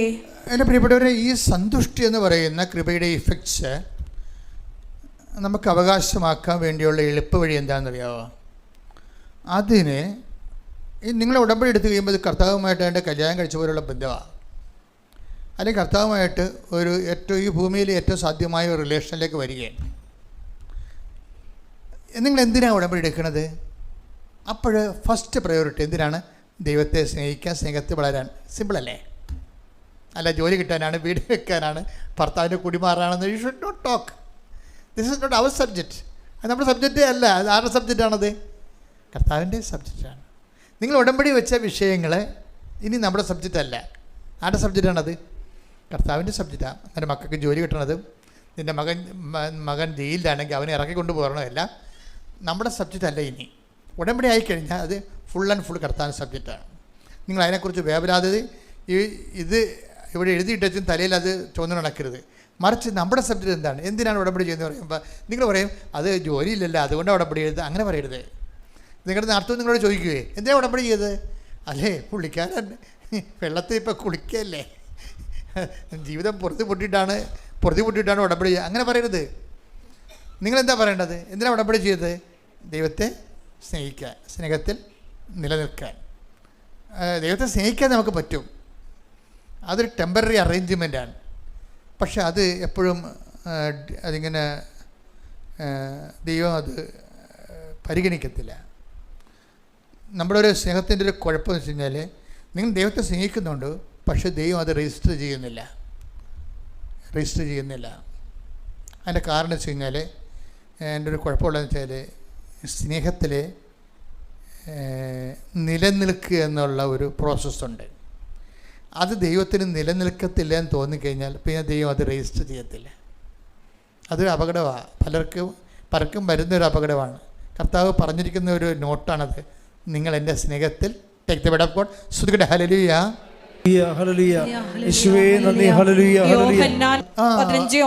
അതാ ഭയങ്കരമായ വാക്കാണിത്. എന്താണ്? യോഹന്നാൻ 15:9 വായിച്ചേ.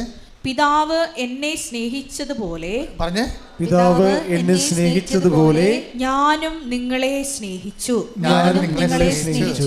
നിങ്ങൾ എൻ്റെ സ്നേഹത്തിൽ നിലനിൽക്കുവിൻ. ഇതാണ് ഡേഞ്ചറസ് പോയിന്റ്. ഇവിടുത്തെ നിങ്ങൾ മെഡിസിൻ ചെയ്യേണ്ടത് ഇവിടെയാണ്, മെഡിസിൻ എടുക്കേണ്ടത് ഇവിടെയാണ്. സ്നേഹിക്കുന്നതിന് നമുക്ക് പ്രശ്നങ്ങളൊന്നുമില്ല, പക്ഷെ ദൈവം ആ സ്നേഹം റെക്കോർഡ് ചെയ്യുന്നില്ല.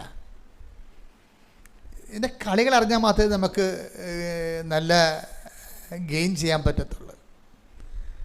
നിങ്ങൾ ടെമ്പററി അറേഞ്ച്മെൻറ്റ്, ഒരു ജോലി വാങ്ങിക്കാനോ അല്ലെങ്കിൽ പറമ്പ് വിൽക്കാനോ ക്ഷീണം മാറാനോ ഉള്ള ടെമ്പററി അറേഞ്ച്മെൻറ്റുമായിട്ടാണ് നിങ്ങൾ വരണത്. അപ്പം തന്നെ ഉടമ്പടിയിൽ രജിസ്റ്റർ ഉണ്ട്. അത് നിങ്ങളെ ഉടമ്പടി ചെയ്തതായിട്ട് ദൈവം രജിസ്റ്റർ ചെയ്യുന്നില്ല. ഇതൊരു വല്ലാത്തൊരു അവസ്ഥയാണ്.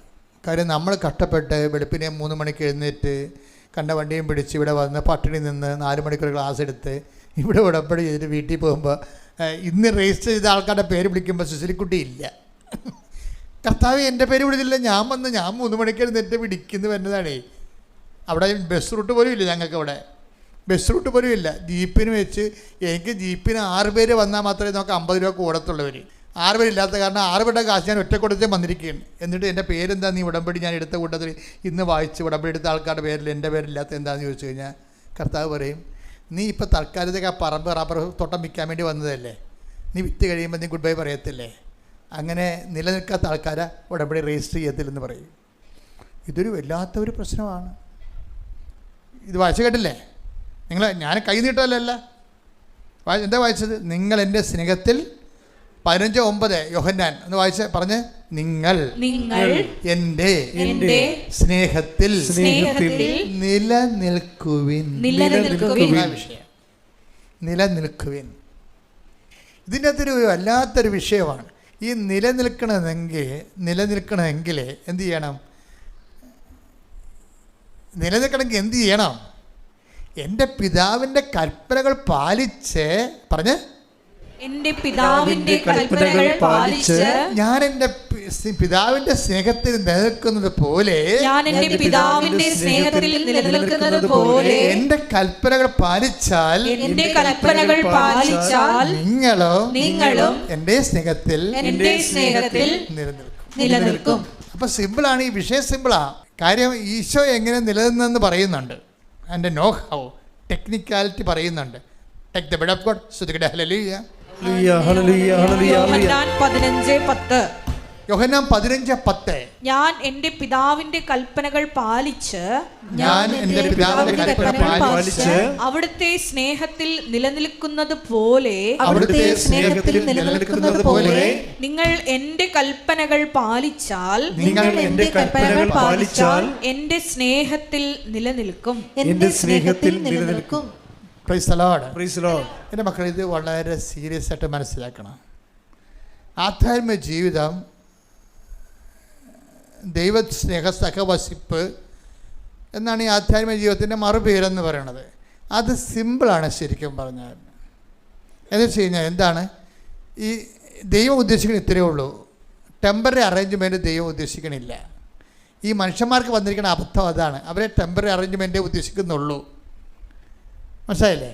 ചില ഇന്നാളുടെ ചേട്ടൻ പറഞ്ഞില്ലേ, ഞാൻ വിചാരിച്ചു 90% പരിപാടിയിലേ ഉള്ളെന്ന്. ഉടമ്പടിയേ 90 വന്ന് തലവെക്കരുത് കേട്ടോ. ആലപ്പുഴ 90 900 ദിവസത്തെ പരിപാടിയാണിത്. എന്താ പ്രശ്നം വെച്ചാൽ, നിങ്ങൾ ആലപ്പുഴ വരുന്നുണ്ടോ, ഉടമ്പടി പുതുക്കുന്നുണ്ടോ, അല്ല പ്രശ്നം. ആലപ്പുഴ വരുന്നത് ഉടമ്പടി പിടിക്കുന്നത് ടെക്നിക്കാലിറ്റി കാര്യമാണ്. അതല്ല, അത് വന്നാലും വന്നില്ലേലും. മറിച്ച് എന്താണ്, ഞാൻ എൻ്റെ പിതാവിൻ്റെ ഞാൻ എൻ്റെ പിതാവിന്റെ കൽപ്പനകൾ പാലിച്ച് അവിടുത്തെ സ്നേഹത്തിൽ നിലനിൽക്കുന്നത് പോലെ. അപ്പൊ ക്രിസ്തു എങ്ങനെയാണ് അവിടുത്തെ സ്നേഹത്തിൽ നിലനിൽക്കുന്നത്? എങ്ങനെയാണ് പറഞ്ഞ്? ഈശോ എങ്ങനെയാണ് അവിടുത്തെ സ്നേഹത്തിൽ നിലനിൽക്കുന്നത്? പിതാവിൻ്റെ കൽപ്പനകൾ പാലിച്ച. അപ്പം പിതാവിൻ്റെ കൽപ്പനകൾ പാലിച്ചാൽ, വചനം പാലിച്ചാൽ എന്ത് സംഭവിക്കും? നമുക്ക് നിലനിൽക്കാൻ പറ്റും. ദൈവസ്നേഹത്തിൽ നിലനിൽക്കാൻ പറ്റും. വചനം എന്ന് പ്രാർത്ഥിച്ച്, കർത്താവായ ദൈവമേ, അങ്ങേപ്പോലെ ഞങ്ങളും ദൈവകൽപ്പനകള് കർത്താവിന്റെ വചനങ്ങള് പാലിച്ച് അങ്ങയുടെ സ്നേഹത്തിൽ നിലനിൽക്കുവാൻ ഞങ്ങൾക്ക് പ്രത്യേക അഭിഷേകം നൽകണമേ. ശ്രുതിക്കട്ടെ ഹല്ലേലൂയ.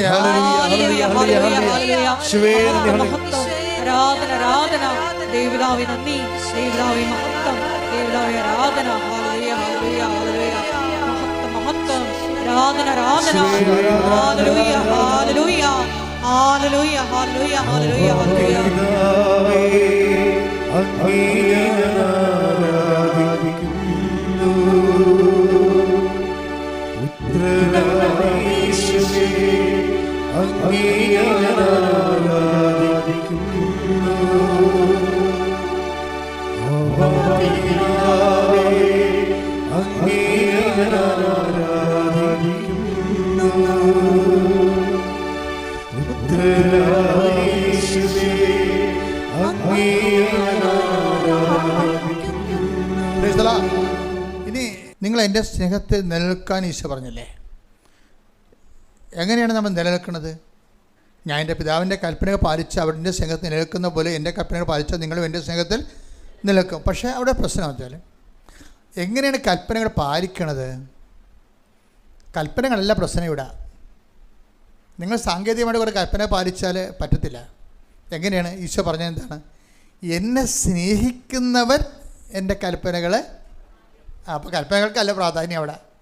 പിന്നെ മാറിക്കണ കാര്യം ടെസ്റ്റ് ചെയ്യണം. Take the bed of God. ശ്രുതിക്കട്ടെ ഹല്ലേലൂയ. ഹല്ലേലൂയ ഹല്ലേലൂയ ഹല്ലേലൂയ. യേശുവേ നന്ദി. ഹല്ലേലൂയ ഹല്ലേലൂയ. യേശുവേ ആരാധന ആരാധന ആരാധന. ഹല്ലേലൂയ ഹല്ലേലൂയ ഹല്ലേലൂയ.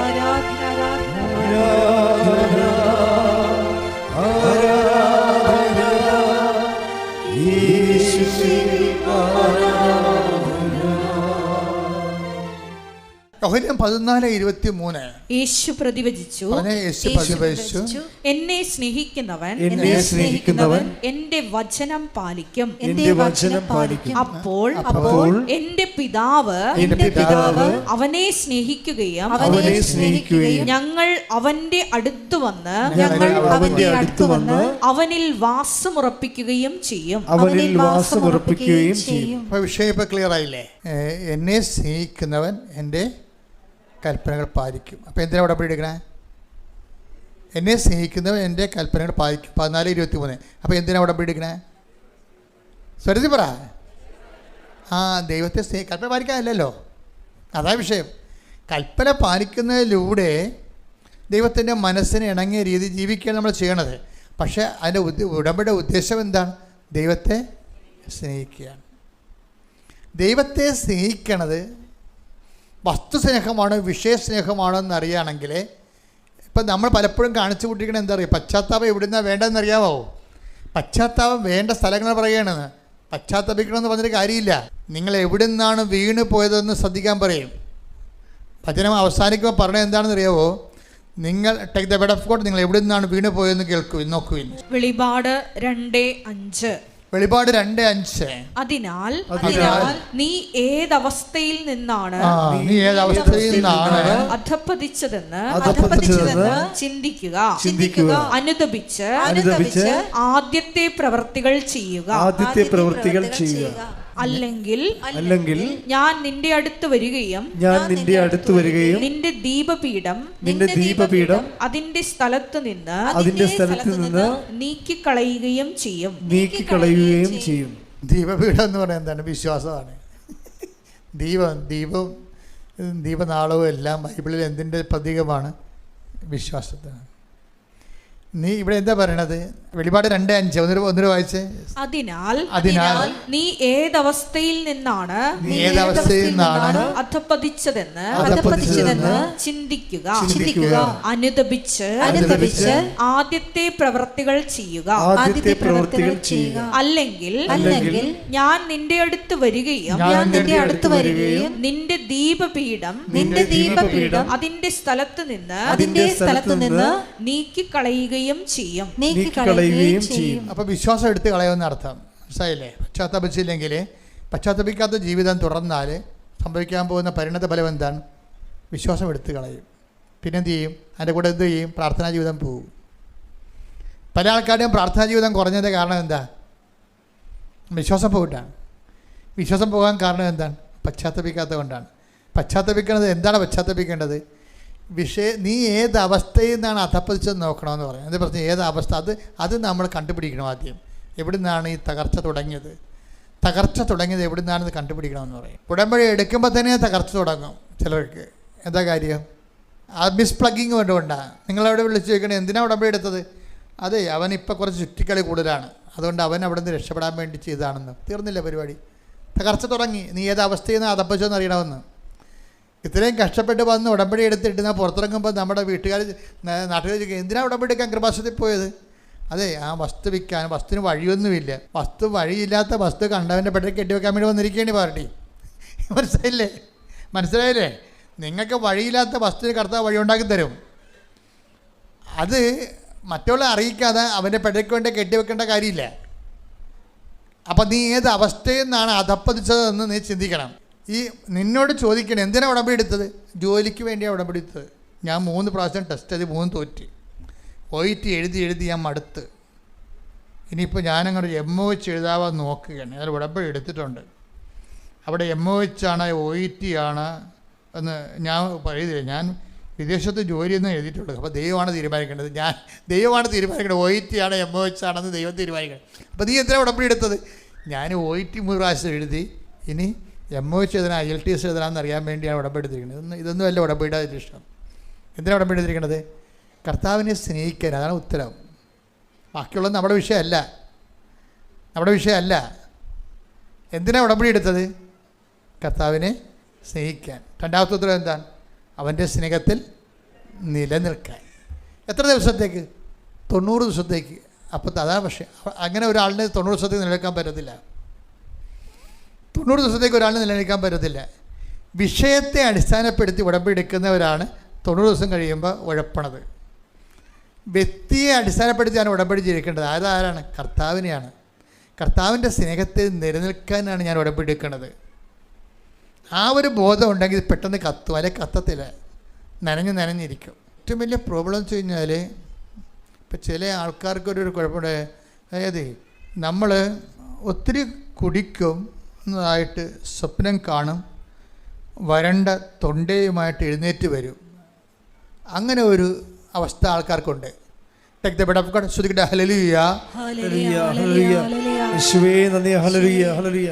യെശയ്യാ 29:8. യെശയ്യാ 29:8.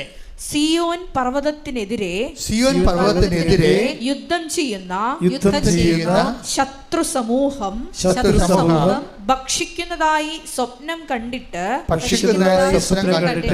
ഉണരുമ്പോൾ വിശക്കുന്നവനെ പോലെയും കുടിക്കുന്നതായി സ്വപ്നം കണ്ടിട്ട്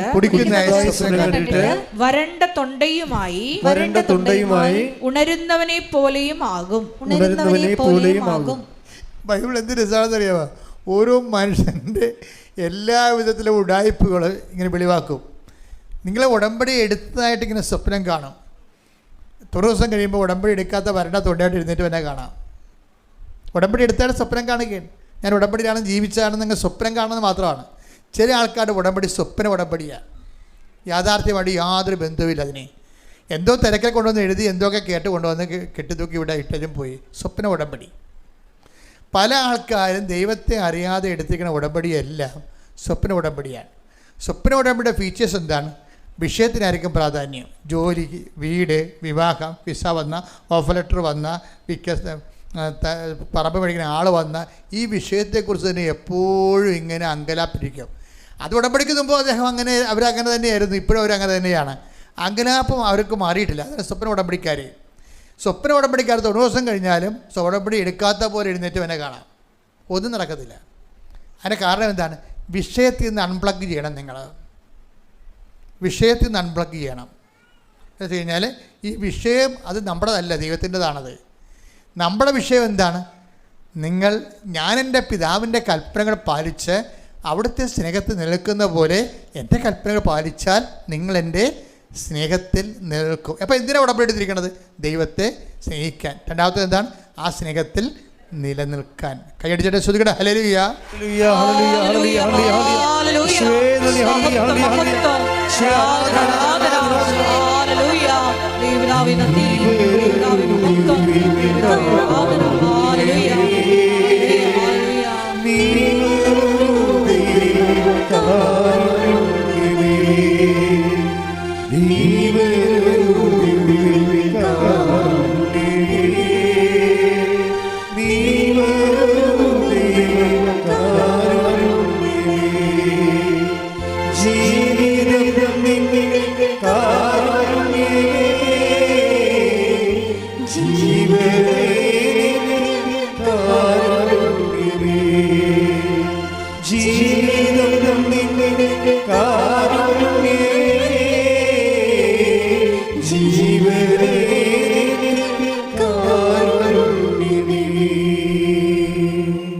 പരമദിവ്യകാരുണ്യത്തിന് ആരാധനയും സ്തുതിയും പുകഴ്ചയും ഉണ്ടായിരിക്കട്ടെ. ഇപ്പോൾ ഈ ഉടമ്പടി ക്ലാസ് കൂടി കഴിയുമ്പോൾ നിങ്ങൾ സത്യസന്ധമായിട്ട് ശ്രദ്ധിച്ചാണ് ഇരിക്കണമെന്നുണ്ടെങ്കിൽ കർത്താവ് പറഞ്ഞ പോലെ 30, 60, 100 മേനി ബലം ഉണ്ടാകും. എന്താ കാര്യം വെച്ച് കഴിഞ്ഞാൽ കറക്റ്റ് കോർട്ട് ദി പോയിന്റിലൂടെയാണ് ഉടമ്പടി സഞ്ചരിച്ചുകൊണ്ടിരിക്കുന്നത്. നിങ്ങൾ ദൈവത്തിൻ്റെ സ്നേഹം, ഇപ്പോൾ തന്നെ ആ നിരീശ്വരവാദി എന്ന് പറഞ്ഞ പാർട്ടിയില്ലേ, ഈ മാനുവേൽ, അവനെന്താ ചെയ്യിക്കണേ? അവനിപ്പോൾ പത്രം കൊണ്ടുനടന്ന് എല്ലാ വീട്ടിലും കുടിക്കും. എന്താ പറയുക? അപ്പോൾ ആൾക്കാർ ഇവരെ കളിയാക്കും. ഈ വീട്ടിലൊക്കെ പോയി നിരീശ്വരവാദിയായിട്ട് പ്രസംഗിച്ച പാർട്ടിയാണ്. അതിന് അതേ നാണയത്തിൽ തന്നെ ഇവിടെ വചനം പറഞ്ഞില്ലേ, നിങ്ങൾ എവിടെ നിന്നാണ് വീണ് പോയതെന്ന് ചിന്തിക്കുവേൻ. എന്നിട്ടെന്താ പറയുക? അതേ പ്രവർത്തികൾ ചെയ്യാൻ പറഞ്ഞിരിക്കുകയാണ്. Take the bed of food again. ശ്രുതികട്ടെ ഹല്ലേലൂയ. യേശുവേ നന്ദി. ഹല്ലേലൂയ ഹല്ലേലൂയ ഹല്ലേലൂയ. വെളിപാട് 2:5. വെളിപാട് 2:5. അതിനാൽ നീ ഏതവസ്ഥയിൽ നിന്നാണ് അധപ്പതിച്ചതെന്ന് ചിന്തിക്കുക. അനുദപിച്ച് ആദ്യത്തെ പ്രവൃത്തികൾ ചെയ്യുക. അല്ലെങ്കിൽ ഞാൻ നിന്റെ അടുത്ത് വരികയും നിന്റെ ദീപപീഠം അതിന്റെ സ്ഥലത്ത് നിന്ന് നീക്കിക്കളയുകയും ചെയ്യും. Praise the Lord. അപ്പോൾ വിശ്വാസം പോയെന്ന് പറഞ്ഞാൽ, ഇപ്പം എനിക്ക് മുമ്പത്തോളം വിശ്വാസം തോന്നണില്ല എന്നൊക്കെ പറഞ്ഞാൽ ആരും കളഞ്ഞതല്ല, ദൈവം എടുത്ത് മാറ്റിയതാണ്. കാര്യം നീ വിശ്വസിച്ചിട്ട് ദൈവത്തിന് കഞ്ഞി വെക്കേണ്ട കാര്യമില്ലെന്ന്. സിമ്പിളല്ലേ? ഞാൻ നിൻ്റെ ദീപപീഠം എടുത്ത് മാറ്റുമെന്ന്, നിൻ്റെ വിശ്വാസം എടുത്ത് മാറ്റുമെന്ന്. ആർക്കെങ്കിലും വിശ്വാസം കുറവാണെങ്കിൽ നിങ്ങൾ കളഞ്ഞു പോയ സ്ഥലം നോക്കിയെടുക്കേണ്ട കാര്യമില്ല. കർത്താവിൻ്റെ കൈകളിലേക്ക് നോക്കിയാൽ മതി. എന്ത് ചെയ്യണം? നീ അതേ പ്രവൃത്തി ചെയ്യാൻ. എവിടെ നിന്നാണ് വീണ് പോയത്? ഇപ്പം അയാൾ ഇമ്മാനുവൽ എന്താ ചെയ്യണത്? അവൻ നിരീശ്വരവാദിയായി കൊട്ടിഘോഷിച്ച സ്ഥലങ്ങളിലും വീടുകളിലും വ്യക്തികളിലും തന്നെ തിരിച്ച് ഈശ്വരവിശ്വാസത്തിൻ്റെ പ്രതിപ്രവർത്തനങ്ങൾ ചെയ്യാൻ. അതാണ് അതേ പ്രവൃത്തി എന്ന് പറയണത്. അതേ പ്രവൃത്തി. അപ്പം നമുക്ക് എപ്പോഴെങ്കിലും ഒരു തെറ്റ് സംഭവിച്ചാൽ, പ്രാർത്ഥനയിൽ തെറ്റ് സംഭവിച്ചാൽ, പ്രവർത്തനങ്ങൾ തെറ്റ് ചെയ്താൽ പിന്നെ എന്താണ്? വേറെ പ്രവർത്തനങ്ങൾ ചെയ്തല്ല അതിലേക്ക് വരണത്. അതേ പ്രവർത്തനങ്ങൾ ചെയ്ത് തന്നെയാണ് വരാൻ പറ്റത്തുള്ളൂ. പറഞ്ഞ മനസ്സിലായില്ലേ? അപ്പോൾ അതായത് എപ്പോഴും നമ്മൾ ശ്രദ്ധിക്കേണ്ടത്, നമ്മൾ ഒരു തെറ്റ് ചെയ്താൽ അതേ പ്രവർത്തനങ്ങൾ തന്നെയാണ് ചെയ്യും. ഇപ്പം നീ എൻ്റെ ഭർത്താവിൽ നിന്ന് അകന്ന് വീട്ടിൽ വന്ന് താമസിക്കുക, നീ ഉദ്ദേശിക്കണത് എന്തായിരിക്കും? അമ്മയെ ഒരു പാഠം പഠിപ്പിക്കുക, അതായിരിക്കും നീ ഉദ്ദേശിക്കണത്. അല്ലെങ്കിൽ നീ പണ്ട് മുതലേ തന്നെ പറഞ്ഞു കാണും, ഞാനൊരിക്കലും കെട്ടിച്ച വീട്ടിൽ താമസിക്കത്തില്ല എന്ന് പറയും. അപ്പനെ അമ്മയെ നോക്കാൻ എന്നെ കിട്ടത്തില്ല. ഇങ്ങനെ നോക്കാതിരിക്കാൻ വേണ്ടിയാണ് ഞാൻ പഠിച്ചത്. അതാണ് വിഷയം. എന്തിനാണ് പഠിച്ചതെന്ന് ചോദിക്കുമ്പോൾ ജോലി കിട്ടാനാണ് പഠിച്ചതെന്നല്ല പറയണത്. ഭർത്താവിൻ്റെ അപ്പനെ അമ്മയെ നോക്കാതിരിക്കാൻ വേണ്ടി ഞാൻ പഠിച്ചതെന്നാണ് പറയണവർ. ഇത് പുറത്ത് പറയത്തില്ലെങ്കിൽ ഉള്ളിലിരിപ്പ് അതായിരിക്കും. അതായത് നമ്മുടെ പുറത്ത് നമ്മൾ പറയത്തില്ല, ഉള്ളിലിരിപ്പ് അതായിരിക്കും. ഇതിനകത്ത് വരുന്നൊരു വിഷയം എന്ന് വെച്ച് കഴിഞ്ഞാൽ, വിഷയമൊന്നുമില്ല, നീ ജയിക്കും. നീ എത്ര വയസ്സ് വരെ ജയിക്കുമെന്നറിയാവോ? മേ ബി 60 വയസ്സ് വരെ ജയിക്കും. നിനക്ക് പോകാം, സ്വിറ്റ്സർലൻഡിൽ പോകാം, അവിടെ പോയി പ്രസവിക്കാം, കുഴപ്പമില്ല, അവിടുത്തെ പൗരത്വം എടുക്കാം.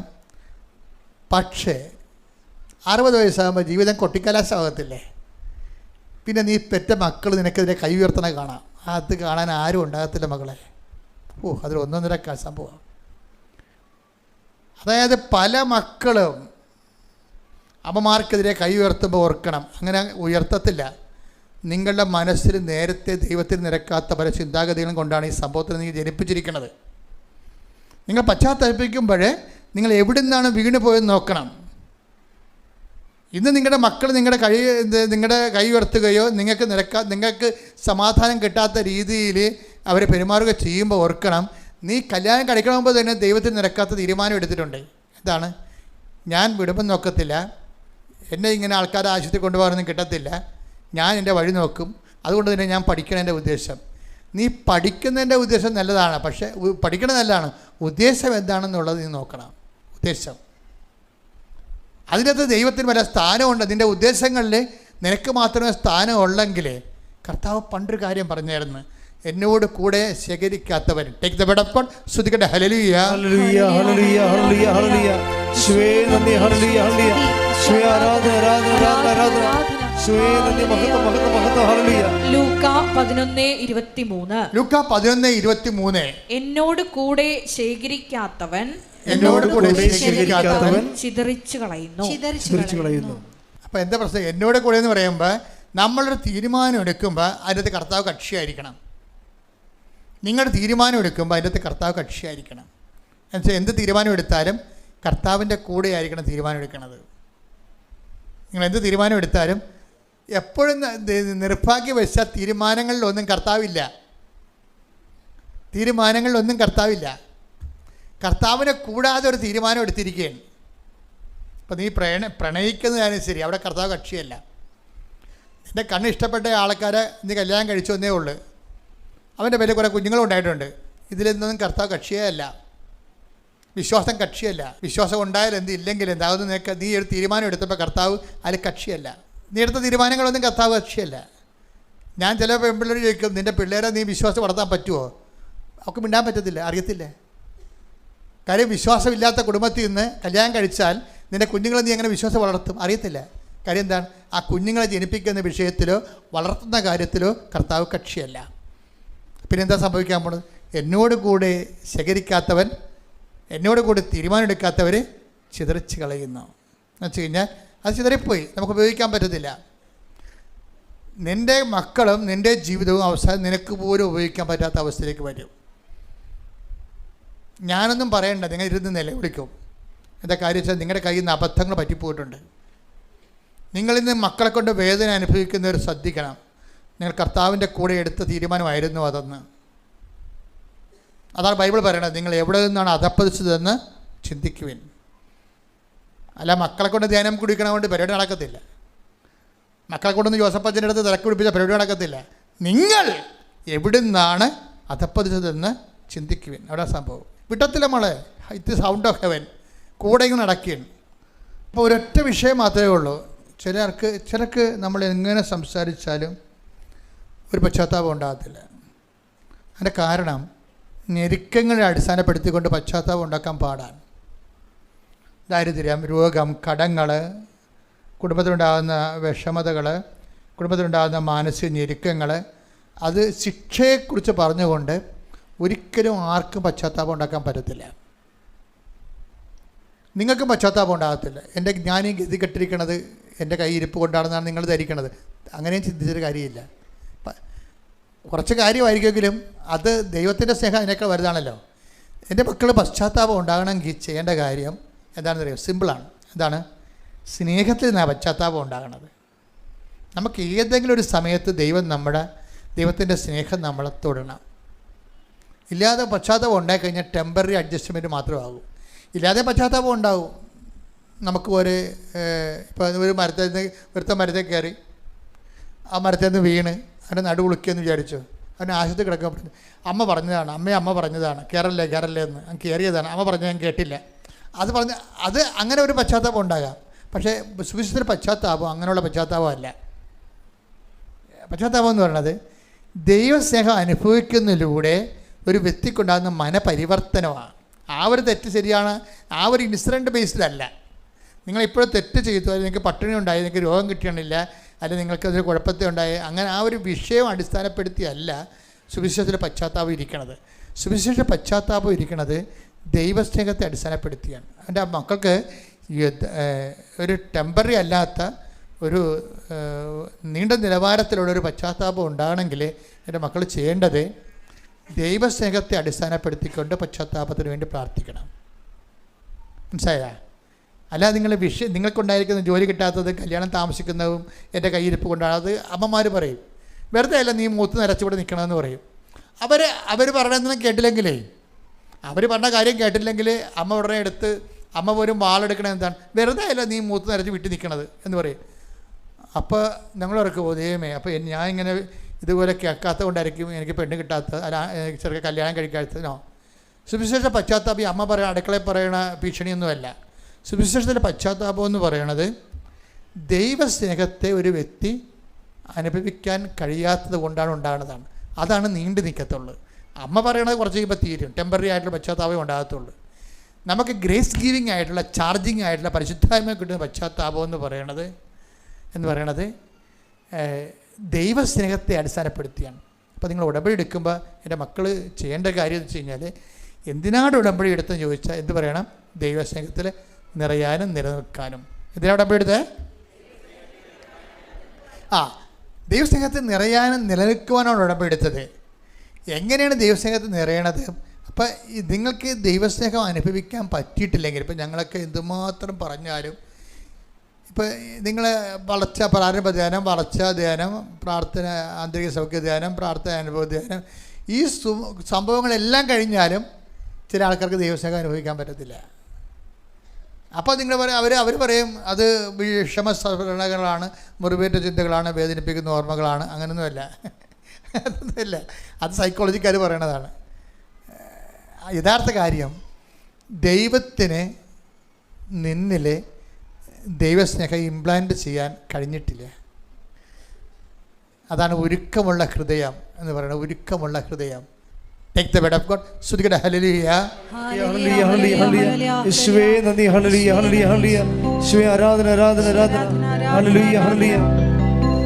എന്നെ കൈപിടിച്ചു നടത്തുന്ന സ്നേഹം, എന്നെ കൈകളിൽ താങ്ങിടുന്ന സ്നേഹം, എന്നെ തോളിലേറ്റി താരാട്ട് പാടും, മെല്ലെ ചഞ്ചലമാക്കുന്ന സ്നേഹം, ആ സ്നേഹം, ആ സ്നേഹം, ആദരവിന്റെ സ്നേഹമാണോ ദൈവം, ആ സ്നേഹം, ആ സ്നേഹം, ആദരവിന്റെ സ്നേഹമാണോ ദൈവം. 119 സങ്കീർത്തനം 32 തിരുവചനം. സങ്കീർത്തനം 119:32. ഒരുക്കമുള്ള ഹൃദയം, ഒരുക്കമുള്ള ഹൃദയം അങ്ങ് എനിക്ക് തരുമ്പോൾ ഞാൻ അങ്ങയുടെ പ്രമാണങ്ങളുടെ പാതയിൽ ഉത്സാഹത്തോടെ ചരിക്കും. ഇതാണ് എന്റെ മർമ്മം. 119 സങ്കീർത്തനം 32 വായിച്ചേ. ഒരുക്കമുള്ള ഹൃദയം അങ്ങ് എനിക്ക് തരുമ്പോൾ ഞാൻ അങ്ങയുടെ പ്രമാണങ്ങളുടെ പാതയിൽ ഉത്സാഹത്തോടെ ചരിക്കും. അപ്പൊ ഒരുക്കമുള്ള ദൈവത്തെ സ്നേഹിക്കാൻ ഒരുക്കമുള്ള ഹൃദയം ആര് തരണം? ദൈവം തരണം. ഇത് തന്നെ ഒരു പ്രശ്നമാണ് പശ്ചാത്താപത്തിനും ഉള്ളത്. അതും തരേണ്ടത് ആരാണ്? ദൈവമാണ് തരേണ്ടത്. അതായത് അതാണ് ആ വചനം എടുത്തമനെ. ദൈവം പശ്ചാത്താപം തരണം. അപ്പോസ്തല പ്രവർത്തനങ്ങൾ 11:18. ആക്സ് 11:18. ജീവനിലേക്ക് നയിക്കുന്ന അനുതാപം വിജാതിയർക്കും ദൈവം പ്രദാനം ചെയ്തിരിക്കുന്നു എന്ന് പറഞ്ഞുകൊണ്ട് ആരാണ് ദൈവം പ്രദാനം ചെയ്തിരിക്കുന്നുവെന്ന് പറഞ്ഞ് അവർ ദൈവത്തെ മഹത്വപ്പെടുത്തി. രണ്ട് പോയിന്റ് പരിശുദ്ധാത്മാവ് വെളിവാക്കിയിട്ടുണ്ട്. എന്താ സംബന്ധിച്ച്? ഒന്ന്, പശ്ചാത്താപം നൽകേണ്ടത് ആരാണ്? ദൈവം. നമ്മൾ ആദ്യം പറഞ്ഞ ഒരുക്കമുള്ള ഹൃദയം എന്തിനുള്ളൊരുക്കാണ്? ദൈവത്തെ സ്നേഹിക്കാൻ ഒരുക്കമുള്ള ഹൃദയമാണ് കേട്ടോ. ഓർക്കണം, മറന്നു പോരുത്. ദൈവത്തെ സ്നേഹിക്കാൻ ഒരുക്കമുള്ള ഹൃദയം ആരാണ് തരേണ്ടത്? ദൈവം. പശ്ചാത്താപം ആരാണ് തരേണ്ടത്? ദൈവം. ഇതാ വിഷയം. ഇതാണ് ഈ രണ്ട് സംഭവമാണ്. അതായത് ഈ കോളേജിലെ പരിപാടി പോലെയാണ് ഈ സംഭവം. ഇപ്പം നമ്മൾ കോളേജിൽ അഡ്മിഷൻ വേണം. നമുക്കൊരു വെള്ള പേപ്പർ എഴുതി കൊടുക്കാൻ പറ്റത്തില്ല. അവിടെ ചെന്നിട്ട് നമ്മൾ ആപ്ലിക്കേഷൻ മേടിക്കണം. അവരുടെ ആപ്ലിക്കേഷനിൽ കൊടുക്കാൻ പറ്റത്തുള്ളൂ. പറഞ്ഞാൽ മനസ്സിലാകുന്നുണ്ടോ?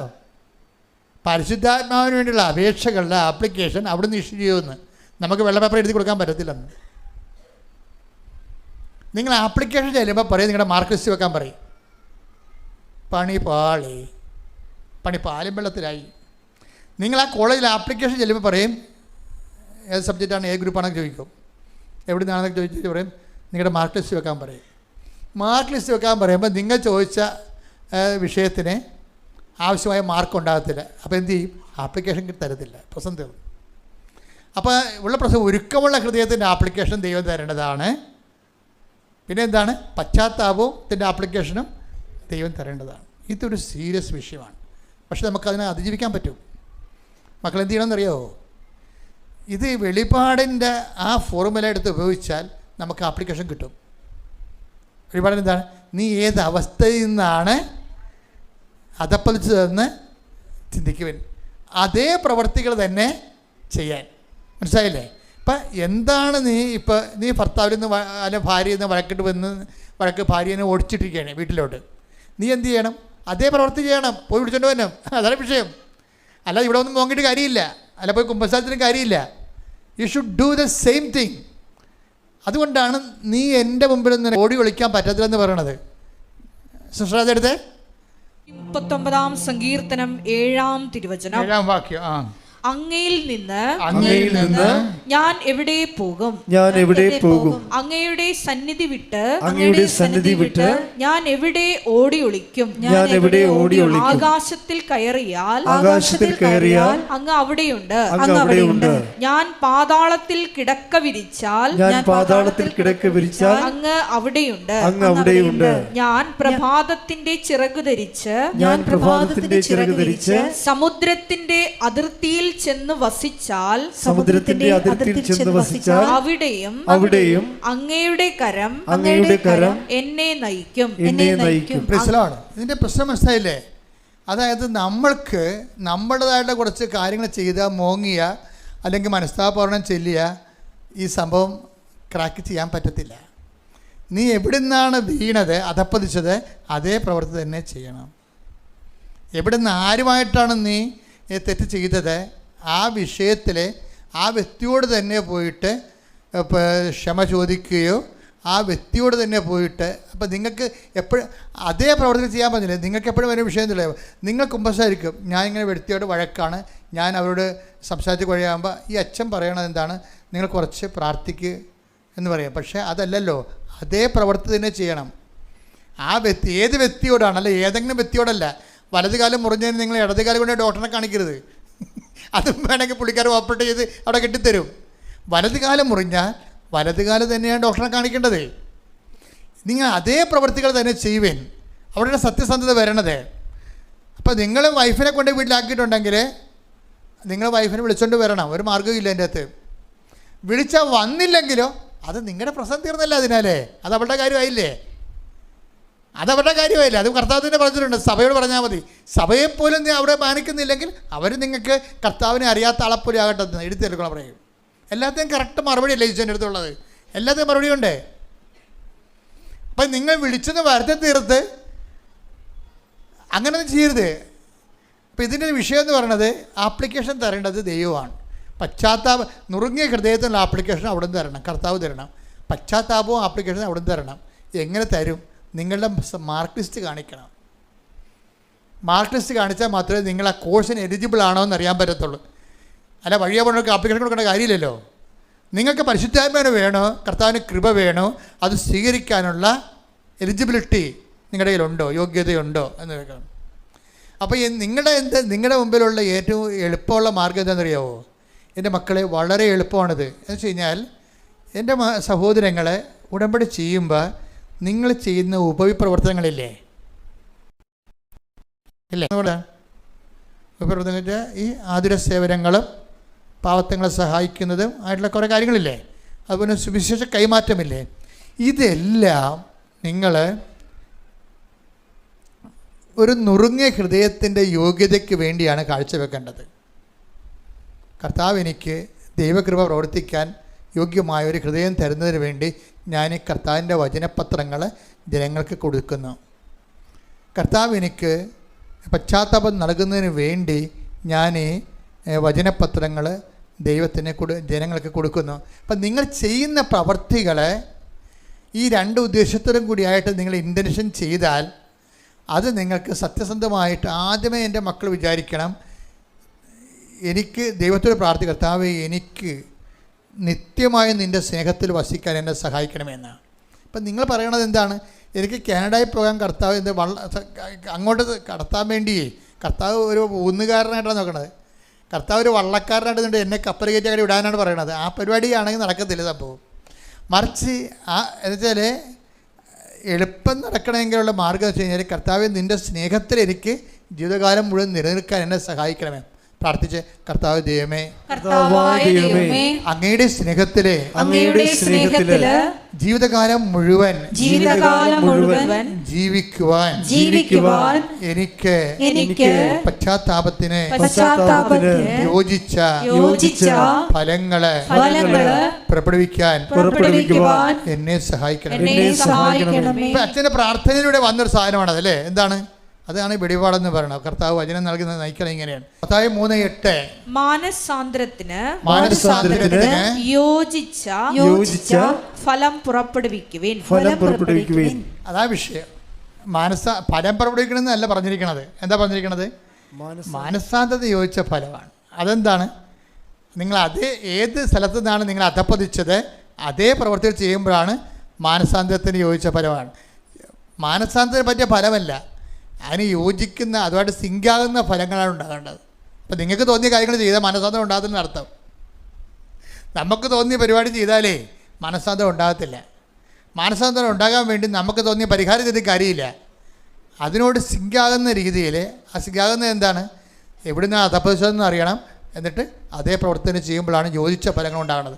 കൈയടിച്ച് കർത്താവിന്റെ ഹല്ലേലൂയ ഹല്ലേലൂയ ഹല്ലേലൂയ ഹല്ലേലൂയ യേശുവേ നന്ദി ഹല്ലേലൂയ ഹല്ലേലൂയ ഹല്ലേലൂയ ഹല്ലേലൂയ ഹല്ലേലൂയ യേശുവേ ആരാധന ആരാധന ദൈവമേ മഹത്വം, ദൈവമേ ആരാധന. എല്ലാവരും എഴുന്നേൽക്കുക, സ്തുതിക്കട്ടെ. ഹല്ലേലൂയ ഹല്ലേലൂയ ഹല്ലേലൂയ ഹല്ലേലൂയ ഹല്ലേലൂയ ഹല്ലേലൂയ ഹല്ലേലൂയ യേശുവേ നന്ദി ഹല്ലേലൂയ ഹല്ലേലൂയ യേശുവേ മഹത്വം മഹത്വം ഹല്ലേലൂയ ഹല്ലേലൂയ ഹല്ലേലൂയ ഹല്ലേലൂയ ഹല്ലേലൂയ ഹല്ലേലൂയ യേശുവേ ഹല്ലേലൂയ ഹല്ലേലൂയ ഹല്ലേലൂയ ഹല്ലേലൂയ ഹല്ലേലൂയ ഹല്ലേലൂയ ആരാധന യേശുവേ നന്ദി ഹല്ലേലൂയ ഹല്ലേലൂയ വചനം നൽകിയത് നന്ദി പറയുന്നു. ഹല്ലേലൂയ ഹല്ലേലൂയ ഹല്ലേലൂയ അനുതാപം യേശുവേ മഹത്വം മഹത്വം മഹത്വം മഹത്വം മഹത്വം ഒരുക്കമുള്ള ഹൃദയം നൽകണമേ. Hallelujah hallelujah. രോഗസൗഖ്യ പ്രാർത്ഥന സമയമാണ്. കർത്താവ് നിങ്ങളെ സുഖപ്പെടുന്ന സമയമാണ്. ലോകത്തിൽ ഏറ്റവും കൂടുതൽ വിടുതലും ദൈവാനുഗ്രഹം നേടുന്ന ഒരു സമയമാണിത്. നമ്മുടെ കൃപാസനത്തിൻ്റെ സാക്ഷ്യം കേട്ടാൽ നിങ്ങൾക്ക് മനസ്സിലാകും. നുറങ്ങിയ ഹൃദയത്തോടെ കർത്താവിനെ അറിയണം, അനുഗ്രഹം പ്രാപിക്കണം.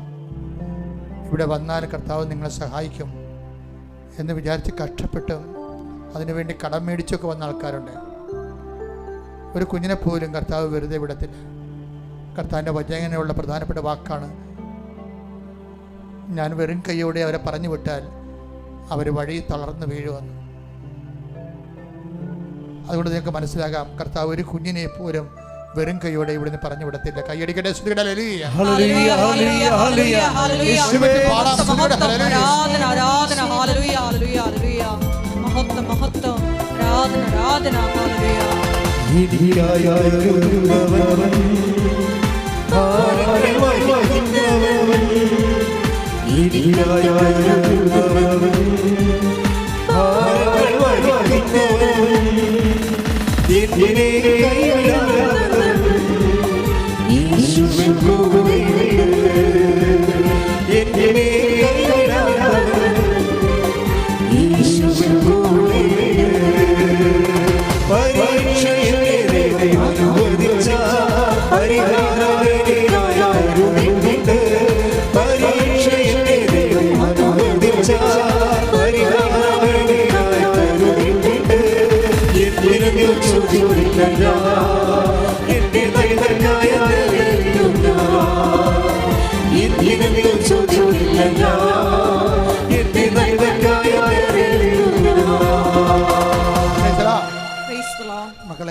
മക്കളെ അച്ഛൻ പ്രാർത്ഥിക്കുമ്പോൾ നിങ്ങൾ ശരീരത്തിൽ രോഗമുള്ളിടത്ത് കൈകൾ മാറ്റി മാറ്റി പ്രാർത്ഥിക്കണം. രണ്ടാമത്തത്, യഥാർത്ഥ രോഗി ഇവിടെ വന്നിട്ടുണ്ടെന്ന് വിചാരിച്ചു, ഒരു കിടക്കയിലാണ്, ഐസിയുലാണെന്ന് വിചാരിച്ചു, അവർക്ക് എന്താണ് രോഗമെന്ന് നിങ്ങൾക്കറിയാം. അപ്പോഴും കൃപാസനം ആൾക്കാരെ ജീവനോടെ പ്രത്യക്ഷപ്പെട്ട മാതാവിൻ്റെ പ്രത്യക്ഷീകരണത്തിൻ്റെ സാക്ഷികളാകാൻ അവരെ സുഖപ്പെടുത്താൻ വേണ്ടി നിങ്ങൾക്ക് നിങ്ങളുടെ ശരീരഭാഗത്ത് കൈകളെ വെച്ചുകൊണ്ട് വിശ്വാസം പ്രഖ്യാപിക്കുന്നതാണ്. സ്തുതിക്കട്ടെ സ്തുതിക്കട്ടെ. ഹല്ലേലൂയ കർത്താവേ, നിന്റെ ഉന്നതമായ നാമത്തിന് സ്തോത്രം ചെയ്യുന്നു. കർത്താവേ, നിന്റെ വിശുദ്ധ പൗരോഹിത്യത്തെ മഹത്വപ്പെടുത്തണമേ. കർത്താവേ, സഭയിലുള്ള സാന്നിധ്യം പ്രകടമാക്കണമേ. കർത്താവേ, 39 വർഷം ഞാൻ അർപ്പിച്ച കുർബാനയുടെ യോഗ്യതയാൽ കർത്താവ് ഞങ്ങളുടെ തിരുസന്നിധി പ്രാർത്ഥിക്കുന്ന മക്കളുടെ മേൽ കർത്താവേ, നിന്റെ തിരുമുറിവാർന്ന വലതുകര ഈ നിമിഷം വെക്കണമെന്ന് പ്രാർത്ഥിക്കുന്നു.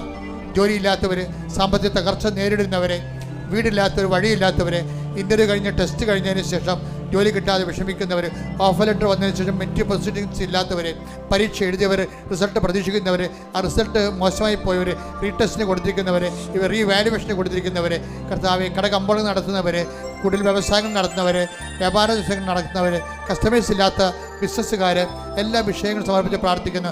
സാമ്പത്തികമായ വിഷമതകൾ അനുഭവിക്കുന്നവർ, ജപ്തി നടപടി നേടുന്നവർ, ഈശോ നിന്റെ തിരുമുറിവാർന്ന വലതുകരം, അനുഗ്രഹത്തിൻ്റെ അഭിഷേകരം ഓരോ മകൻ്റെ മേലും ഓരോ മകളുടെ മേലും വ്യക്തിഗത മാർഗ തടസ്സങ്ങൾ, ജീവ ദുരിതങ്ങൾ, ജീവ തടസ്സങ്ങൾ യേശുവിന്റെ നാമത്തിൽ പാപത്തിൽ പെട്ടുപോയവരെ, പലതരത്തിലുള്ള കേസുകൾ അകപ്പെട്ടിരിക്കുന്നവർ, ജപ്തി നടപടി നേരിടുന്നവരെ, ഈശോ വസ്തു വിൽക്കാനുള്ളവരെ, ഇങ്ങനെ പലതരത്തിൽ പലതരത്തിൽ ജീവിതം കുരുങ്ങിപ്പോയവരെ യേശുവിൻ്റെ ഉന്നതമായ നാമത്തിൽ തൽക്കാലത്തെ കർത്താവെ പെട്ടുപോയവരെല്ലാം കർത്താവെ നീ വിടുവിക്കണം പ്രാർത്ഥിക്കുന്നു. ഇതോടുകൂടി അവിടെ ആധ്യാത്മിക ജീവിതം പരിപക്വമാകുന്നതിന് വേണ്ടി സുവിശേഷത്തിൻ്റെ ദൈവാനുഭവത്തിലൂടെ സാക്ഷിയായി മാറുന്നതിന് വേണ്ടി യേശുക്രിസ്തുവിന്റെ ഉന്നതമായ നാമത്തിൽ നിന്നെ ആശീർവദിക്കുന്നു. ശ്രുതിക്കട്ടെ. ഹല്ലേലൂയ, ഹല്ലേലൂയ, ഹല്ലേലൂയ, ഹല്ലേലൂയ. യേശുവേ നന്ദി. ഹല്ലേലൂയ, ഹല്ലേലൂയ, ഹല്ലേലൂയ, ഹല്ലേലൂയ. യേശുവേ ആരാധന, ആരാധന. ഏറ്റെടുത്തുകൊണ്ട് നിന്റെ നാമത്തെ ഈ ആരാധനയിലൂടെ വീണ്ടും വീണ്ടും മഹത്വപ്പെടുത്തണമേ. ഹല്ലേലൂയ.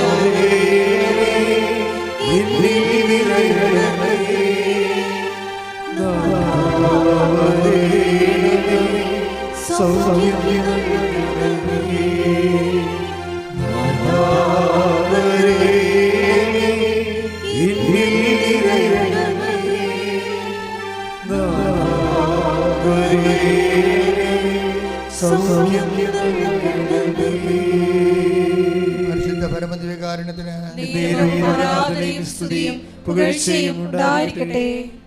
ഇവിടെ രോഗസൗഖ്യത്തിന് വേണ്ടി പ്രാർത്ഥിക്കുന്ന സമയമാണ്. നിങ്ങൾ മനസ്സിൽ അറിയാവുന്ന വിശ്വാസപ്രമാണം ചൊല്ലിക്കൊണ്ടിരിക്കണം. അല്ലാത്തവരെ യേശുവിനെ സ്തുതിച്ചുകൊണ്ടിരിക്കണം.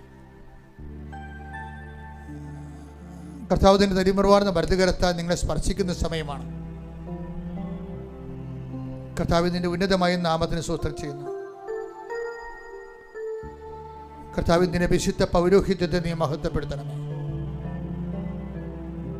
കർത്താവിന്റെ സഭയിലുള്ള സാന്നിധ്യം നീ പ്രകടമാക്കണമേ. നിന്റെ തിരുമറുവാർന്ന വലതുകരം, ആണിപ്രദാർന്ന അത്ഭുതകരം രോഗങ്ങളുടെ അടുത്തേക്ക് വെക്കണമെന്ന് പ്രാർത്ഥിക്കുന്നു. വലിയ ചൂടനുഭവിക്കുന്നവരും അതുപോലെ രോഗങ്ങൾ വിട്ടുമാറുന്നവരും കർത്താവിനെ സ്തുതിച്ചുകൊണ്ടിരിക്കട്ടെ.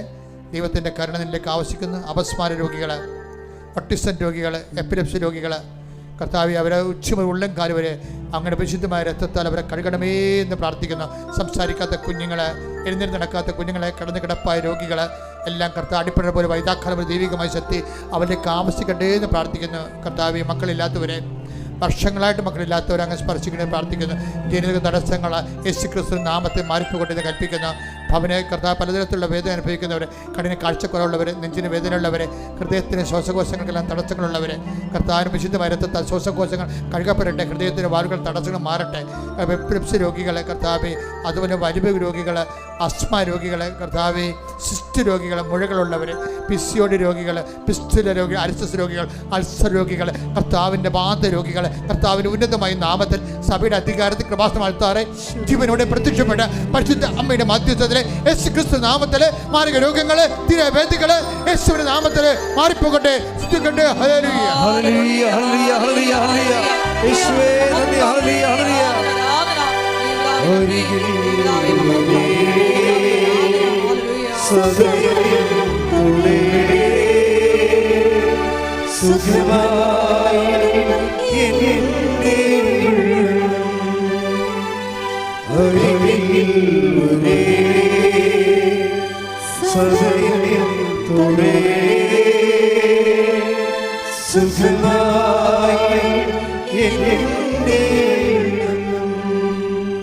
മക്കളെ മുട്ടി നിൽക്കുക. മൗനമായി പ്രാർത്ഥിക്കേണ്ട സമയമാണ്. അനുഗ്രഹത്തിൻ്റെ ഏറ്റവും നല്ലൊരു സമയമാണ് ഈ മൗന പ്രാർത്ഥന സമയം. കാരണം നമ്മൾ വലിയൊരു ധ്യാനം കൂടിയിട്ടാണ് കർത്താവിൻ്റെ തിരുസന്നിധിയിൽ മുട്ടി നിൽക്കുന്നത്. കർത്താവ് പറഞ്ഞില്ലേ, അവർ 3 ദിവസമായി എൻ്റെ കൂടെ കൂടിയിട്ടെന്ന്. കർത്താവിൻ്റെ കൂടെ സമയം ചെലവഴിക്കുന്നവരെ കർത്താവ് വെറുക്കയുടെ പറഞ്ഞുവിടത്തില്ലെന്നുള്ള സുവിശേഷത്തിൻ്റെ യാഥാർത്ഥ്യമാണ്. മൗനമായി പ്രാർത്ഥിക്കട്ടെ. അച്ഛനിവിടെ പ്രാർത്ഥിക്കാത്ത വിഷയങ്ങളെ പ്രത്യേകം ഓർത്ത് പ്രാർത്ഥിക്കട്ടെ. വഴക്കുകൾ, കലഹങ്ങൾ, ഭിന്നതകൾ, ഭിന്നിച്ച് താമസിക്കുന്നവർ, കുഞ്ഞുങ്ങൾ തെറ്റായ ബന്ധങ്ങൾ അകപ്പെട്ടിരിക്കുന്നവർ, കുഞ്ഞുങ്ങൾക്ക് വിസ പുതുക്കി കിട്ടാത്തവർ, വീട്ടിലെ കുഞ്ഞുങ്ങളെ എന്ത് ചെയ്യണമെന്ന് അറിയാൻ പാടില്ലാതെ ഏത് രീതിയിൽ കൊണ്ടുപോകും, അവരെന്ത് പഠിപ്പിക്കും, എവിടെ ജോലി കിട്ടും അവർക്കെന്ന് അറിയാൻ പാടില്ലാതെ അവർക്ക് ഗൈഡ് ചെയ്യാൻ പറ്റാത്ത രീതിയിൽ എപ്പോഴും ഒരേ കാര്യം തന്നെ ഒരു കൊല്ലമായി തർക്കിക്കുന്ന, സംസാരിക്കുന്ന, തീരുമാനമെടുക്കാത്ത കുടുംബങ്ങളുടെ മേൽ കർത്താവിൻ്റെ വിശുദ്ധമായ രക്തം തളിച്ചുകൊണ്ട് ഈ ആഴ്ചയിൽ അവർ തീരുമാനമെടുക്കും. ശ്രദ്ധിക്കട്ടെ. ഹല്ലേലൂയ, ഹല്ലേലൂയ, ഹല്ലേലൂയ, ഹല്ലേലൂയ, ഹല്ലേലൂയ, ഹല്ലേലൂയ. മഹത്വം, മഹത്വം, ആരാധന, ആരാധന. ഹല്ലേലൂയ, ഹല്ലേലൂയ, ഹല്ലേലൂയ, ഹല്ലേലൂയ.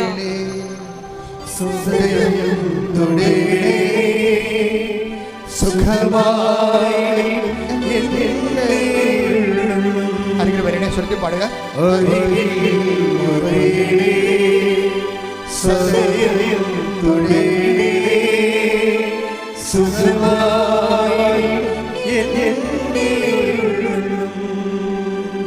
മക്കളെ, സാമ്പത്തിക തകർച്ചയുള്ളവരെ, കടക്കണിയിൽ അകപ്പെട്ടിരിക്കുന്നവരെ, രക്ഷപ്പെടാൻ മാർഗമില്ലാത്തവരെ, ആരും സഹായിക്കാനില്ലാത്തവരെ, ആലംബമില്ലാത്തവരെ, കർത്താവേ, അമ്മയെ, പരിശുദ്ധമേ, ദേവമാതാവേ, 7 ദിവസത്തിനുള്ളിൽ ഈ വിഷയത്തിന് ദൈവിക തീരുമാനം ഉണ്ടാകാൻ വേണ്ടി ഇട്ടിമുഴക്കം പോലെ ശ്രദ്ധിക്കട്ടെ. ഹല്ലേലൂയ, ഹല്ലേലൂയ, ഹല്ലേലൂയ, ഹല്ലേലൂയ, ഹല്ലേലൂയ.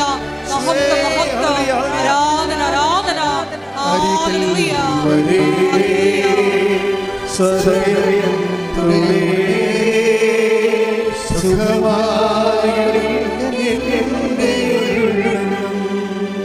എൻ്റെ പ്രിയപ്പെട്ടവരെ, മക്കളില്ലാത്തവരെ, വർഷങ്ങളായിട്ട് മക്കളില്ലാത്തവരെ, വർഷങ്ങളായി മരുന്ന് കഴിക്കുന്നവരെ, വർഷങ്ങളായി ആശുപത്രിയും ഡോക്ടർമാരെ മാറി മാറി നടക്കുന്നവരെ, അവിടെ ജനിതക തടസ്സങ്ങൾ ഈശോ ഏറ്റെടുക്കുന്നതിന് വേണ്ടിയും വിട്ടുമാറുന്നതിന് വേണ്ടിയും ഇട്ടിമുഴക്കം പോലെ ശ്രദ്ധിക്കട്ടെ. ഹല്ലേലൂയ,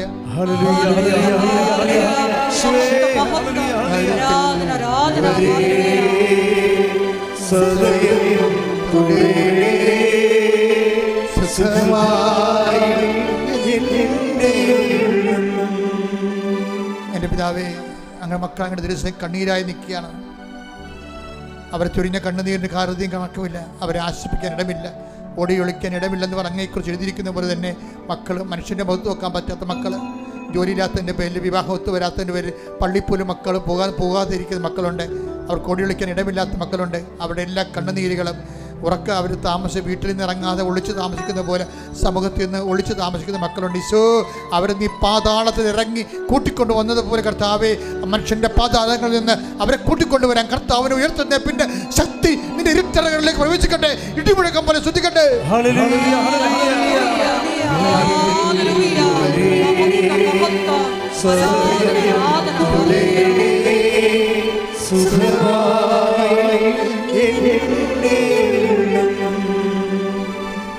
മൗനമായി പ്രാർത്ഥിക്കട്ടെ.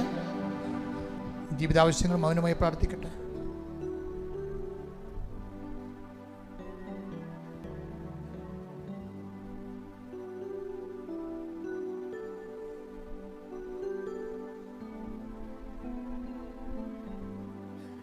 കർത്താവേ, അങ്ങ് ധ്യാനത്തിൽ പറഞ്ഞതുപോലെ ഒരുക്കമുള്ള ഹൃദയം അങ്ങയുടെ മക്കൾക്ക് നൽകണമേ. അവർ പശ്ചാത്താപത്തിന് യോജിച്ച ഫലങ്ങൾ പുറപ്പെടുവിച്ചുകൊണ്ട് ദൈവത്തിൻ്റെ പരിശുദ്ധാത്മാവിൻ്റെ